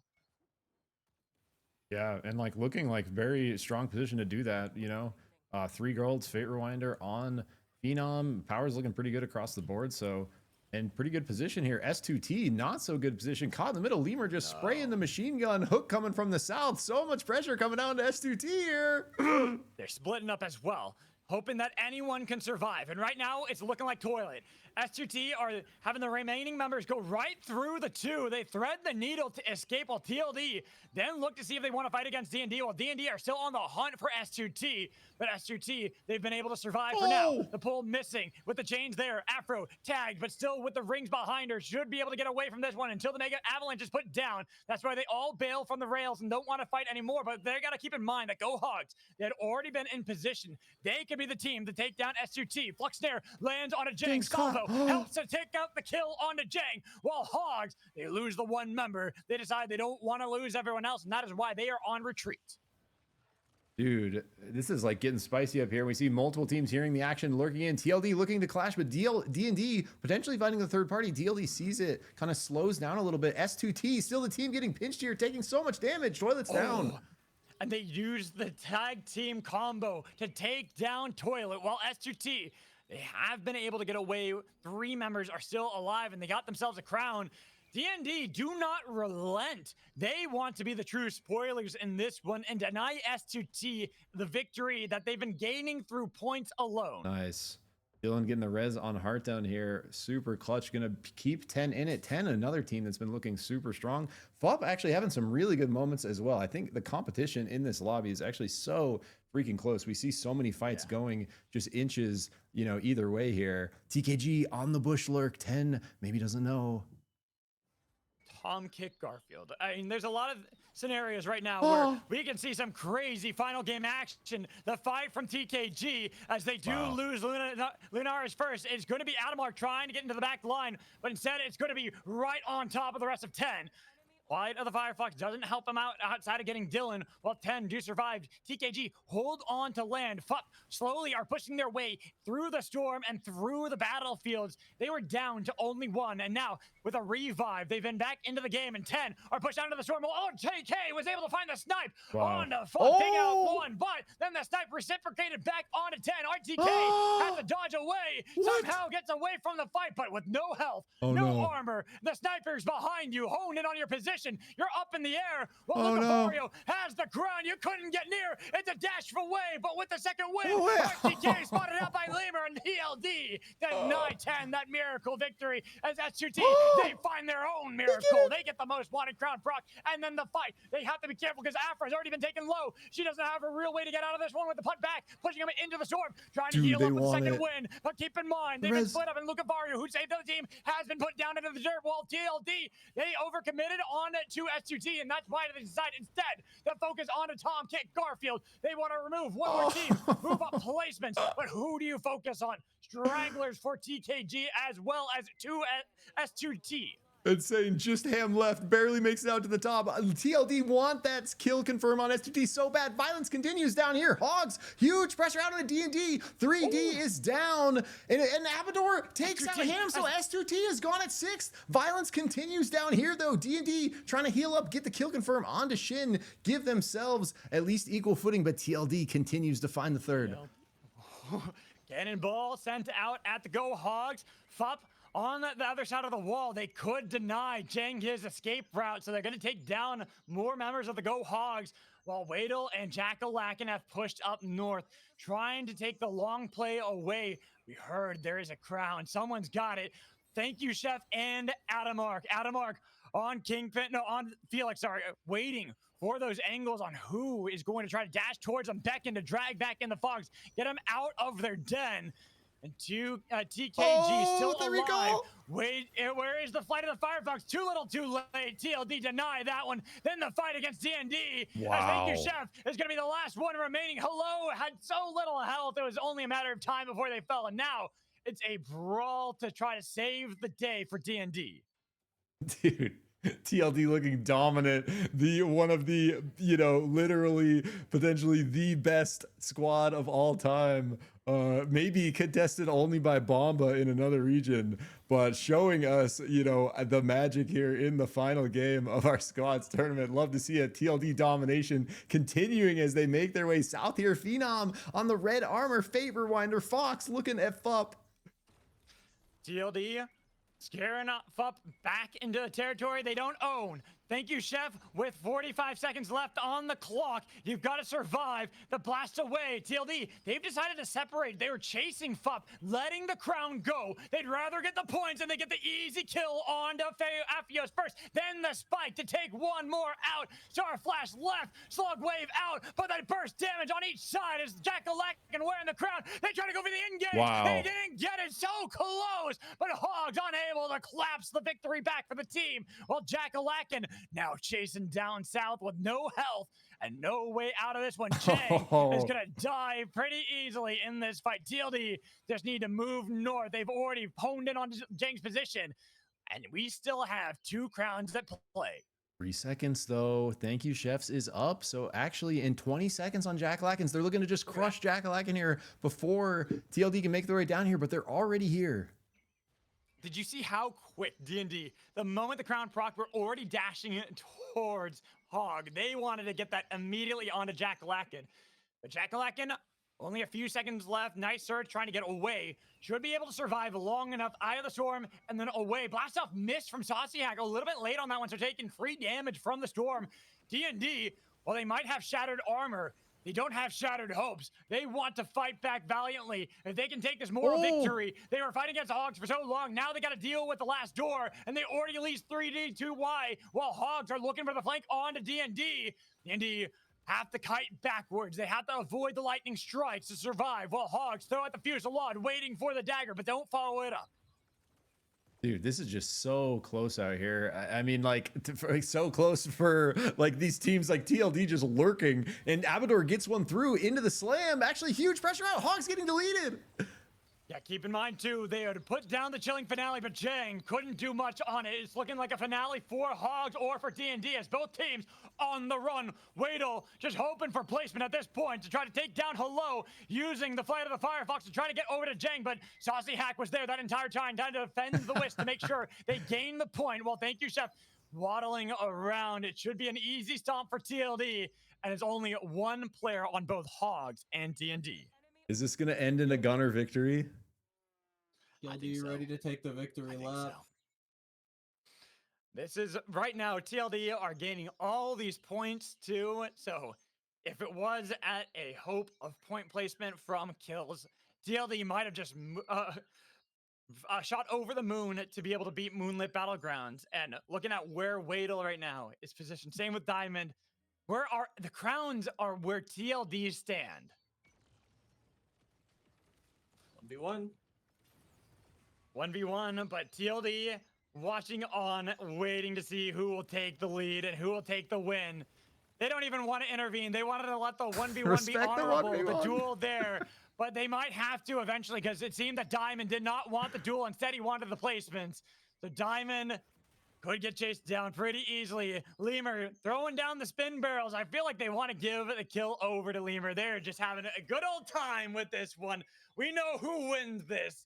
The Quad Squad Tournament, the last door and plot armor that is bigger than any sort of armor you can gain in this game.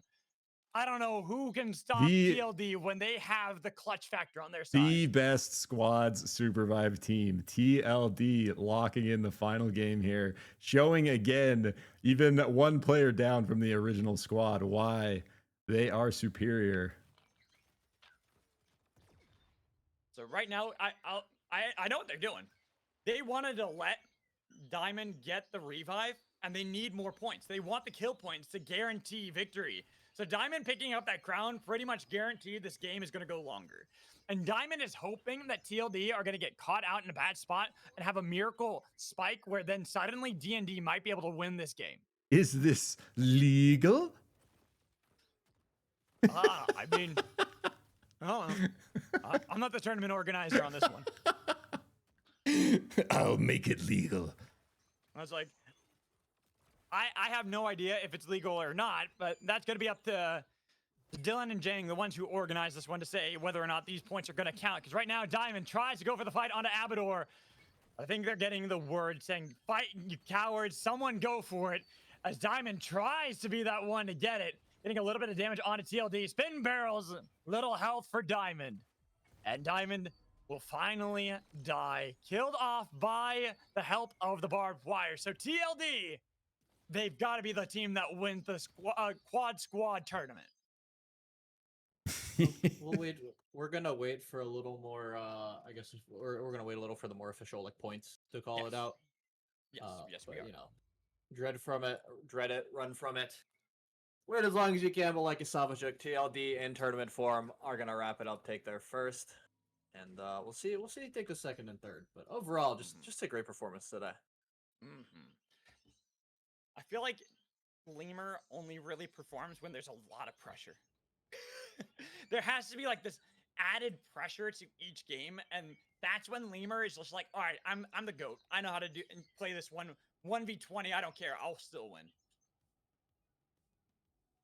I mean, honestly, like thinking back to like the insane clutch win that TLD had, I think it was game 4. They deserve it, right? You know, think about it. They had the best of like all worlds. You know, like a strong controlled win, a clutch win. You know, and then they get to take their silly little victory lap. Last game, I mean, Lemur even on the Huddy, Abador on the KP, right? TLD showing that they have the most flexible comps. They can play meta if they have to. They can play anything if they have to. Number 1 squads NA. So well deserved win, I would say. And overall, just a great tourney. All right. As we wait to see how the points are, Allario is going to be adding those up for us. I know Relic has rules for that. I'm not the tournament organizer on this one. I'm just yelling at the games. So on my tournaments, I'm okay with like a degree of some cheeky plays, but probably that one I would have been like, that's a little bit too egregious, guys. Like as long as you're trying to play through and through, I'm gonna let it slide. Like that's why even with my hunter specific tournaments, I like when teams are trying to stack up kills on like the hunter that it's focused on, even if they're worth more points. That's kind of the point. You want to have the highlight moments for that specific hunter. But when you're delaying the game or delaying an end, I probably would have been like, yeah, any kills gained from that wouldn't have counted. Yeah. Although I'm pretty sure they didn't need it. So no, they wouldn't have needed it. I don't think so, at least. Like I said, we're waiting for the points to get added up, so we'll know for sure. But I mean that's a simple way to do that. It's just like, okay, well, if they had gotten the revive, just subtract 3 kills or 4 kills, you know? Just be like, nope, those ones don't count. Yeah, I think either way, a little bit of a like strange ending, but either way, banger tournament, like so closely matched the entire way through, and we, that final game, so like those 3 teams in the running for the win there, like actually so kind of close with Moonlit going out early in that final game, but all 3 of these squads, like Moonlit Battlegrounds, putting up performance after performance the last few months, especially since the shift to trios has just been looking so strong.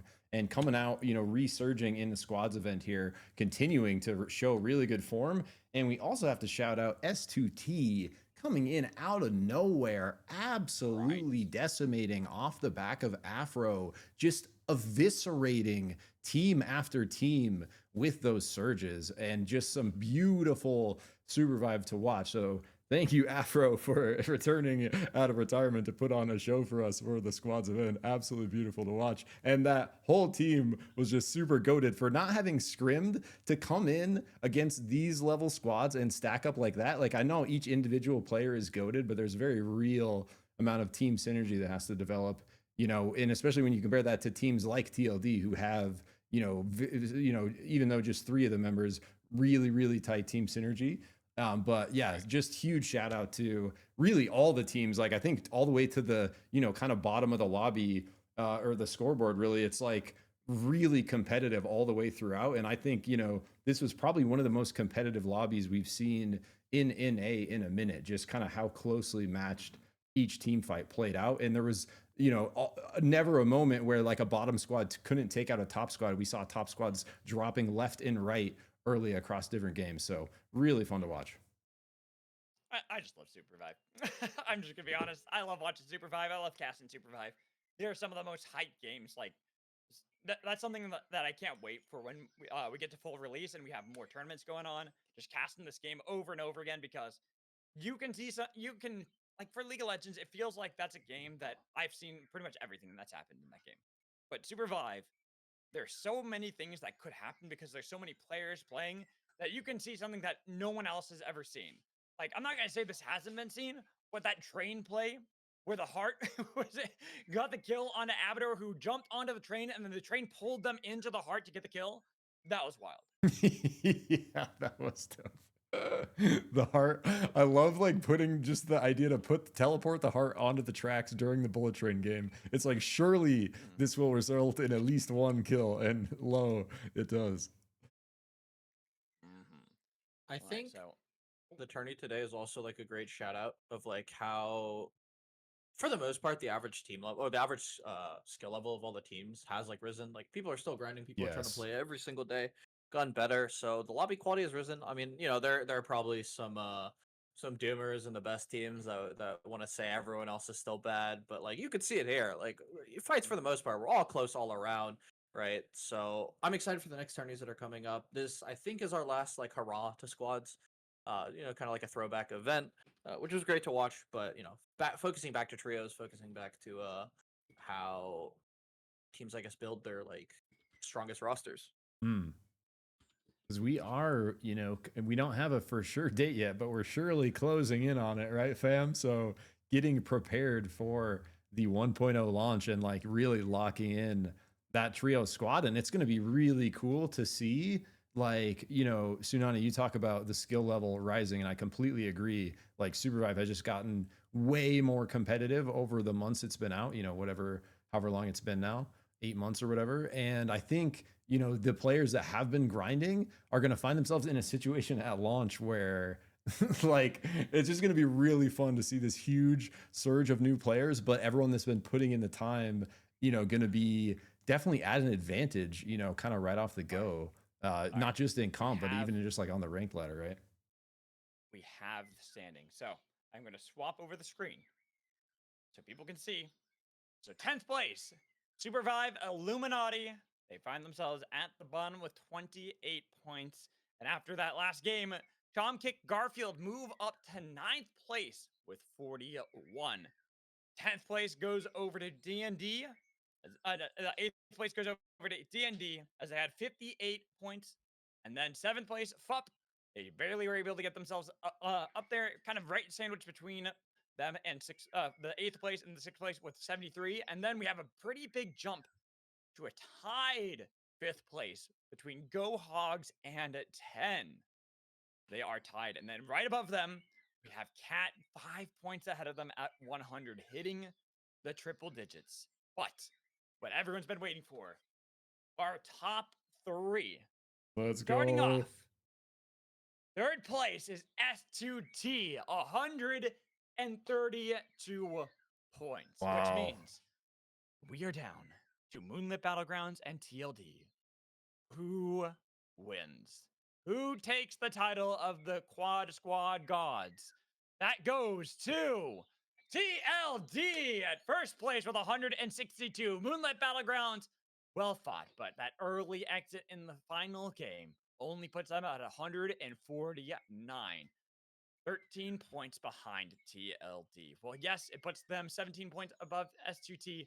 They couldn't take away the Quad Squads from TLD, who win yet another squad game. So, Tsunani, let's get your thoughts first. I mean, playing for TLD that one time. I'm gonna keep like harping on this until like I quit playing SUPERVIVE, just so I could like flex it there, simply because TLD wins so many events. And I'm so glad they let me play one game. But I think like really TLD is just like you have Lemur, like the goat of SUPERVIVE. Like no matter what team you're on. I mean, remember he got legend solo queuing. Back then when it was like both hard, but also like some people try to say, oh, I mean you play enough games, but like undoubtedly. Lemur, just a great IGL, great game sense, great mechanics. And looking at the rest of the team, right? Phenom and Abador have been with him the whole time, all amazing players in their own right, complement him very well. Also, just like very strong no matter what team they play on. We saw Sauciac today, shout out. Saucy's my boy. He tried out for TLD with me. Was deemed the better player. And I think he shows that. Good player, like strong. Great pickup for TLD. I think it was just because his team couldn't play. So I'm glad it worked out for him. But at the end of the day, all teams are good. They all deserve their spot in this tourney, and it was close, right? Like MB were very, very close. It almost just was like a matter of placement. If they didn't have that one rough fight at the beginning, they could also be crowned, the top squad team in NA. Height, Pine, Spades all have been playing together with this new iteration of MB for the past month or so. Been dominating tourneys. Encore playing as their 4th, kind of on the up and coming. Keep an eye out for him. He yes. Might have a team with him in the near future. Keep an eye out for that. But yeah, and then every other team today. Big shout out to them. S2T coming out of retirement. Show all the youngins how the game should be played. Play aggro, and we're almost close to winning it, right? Yeah. All right, and so Zik, any final words you'd like to say before we wrap this up and go give someone a raid? Yeah, I mean, just TLD, securing their spot as the true squads champions of all time, the best there is, ever was, and maybe ever will be as we move into a trios world. Locking in their final squads victory here. The plot armor too thick. No matter what happens, they do come out on top. So huge shout out to those players, just as Tsunani said, but huge shout out to all the players. Like we've been mentioning, the lobby's so freaking close. Just everyone skill levels rising so rapidly here. And I really think all these players are going to have a huge advantage when we do hit the 1.0 launch. So keep pumping everyone, and huge shout out to you guys for coming out here, putting on a show for us. Huge shout out to everyone showing up and watching. That just the community is so goated. We talk about it over and over again, but everyone that put on this event, Mad Magical streaming it, but we got to give a huge shout out to Dylan organizing the whole thing, and Jang and the OOOTECH community always supporting it, and then we got Allario behind the scenes counting. We got Tom Kick showing up from EU, doing an amazing sub shoutcast for us. We got multiple players from EU staying up super late to sub in. We got Tsunani, awesome job spectating, never missing a beat, casting alongside with it. Super challenging to do. I can confirm doing both of those together is not easy. So Tsunani, the GOAT, carrying us there. And yeah, just love you, everyone. Thank you, and GG's. Yeah, GG's, everyone. And thank you, everyone, for joining in. Also, to you, Zik, for the gifted subs. Thank you for that as well. Also being an absolute GOAT when it comes to the community. And then also Get Cooped, we had the huge 20 gifted subs. Absolutely wild. You guys are all crazy. And I appreciate all of you. And don't forget, I am going to post this really quickly before I forget. Is that there is going to be the tournament, the Krista tournament. It's on a Friday. So it will be a Friday. Don't forget, it's not on the weekend, because initially, Madly and 420 were going to have a tournament on that Saturday. And so I was like, well, I'll put mine on Friday then to accommodate them. Then they canceled that. So didn't end up working for that, but I'm going to just keep the date the same. So I will post this for everyone to check out here. I need to get rid of that first. And then post that there. And then we are also going to give some love out to Luca Vario, who is streaming right now. So Luca is playing some games, been grinding a lot of Krista, so we're going to give the raid over there. Thank you guys so much for joining me. Thank you, both Tsunani and Zikrick, for joining me for the cast, as well as helping out. Same with Tom Kick, you talked about that before. Dylan, Jang, Allario, just everyone in the community who showed up and was talking in chat. Thank you all as well. And I appreciate all of you coming in and playing, and I look forward to future events. Remember, Friday is going to be Christmas in June. I think after that is going to be EU is playing some games for that weekend, the 28th and 27th, 9th. And then there's also going to be a pool party event, I believe, coming up for Synoid. That's going to be an NA one, so make sure you're looking out for that as well. Everyone else, I will see you guys later, and you have a wonderful night. GG. Happy SUPERVIVE. Whew. There we go. GG's.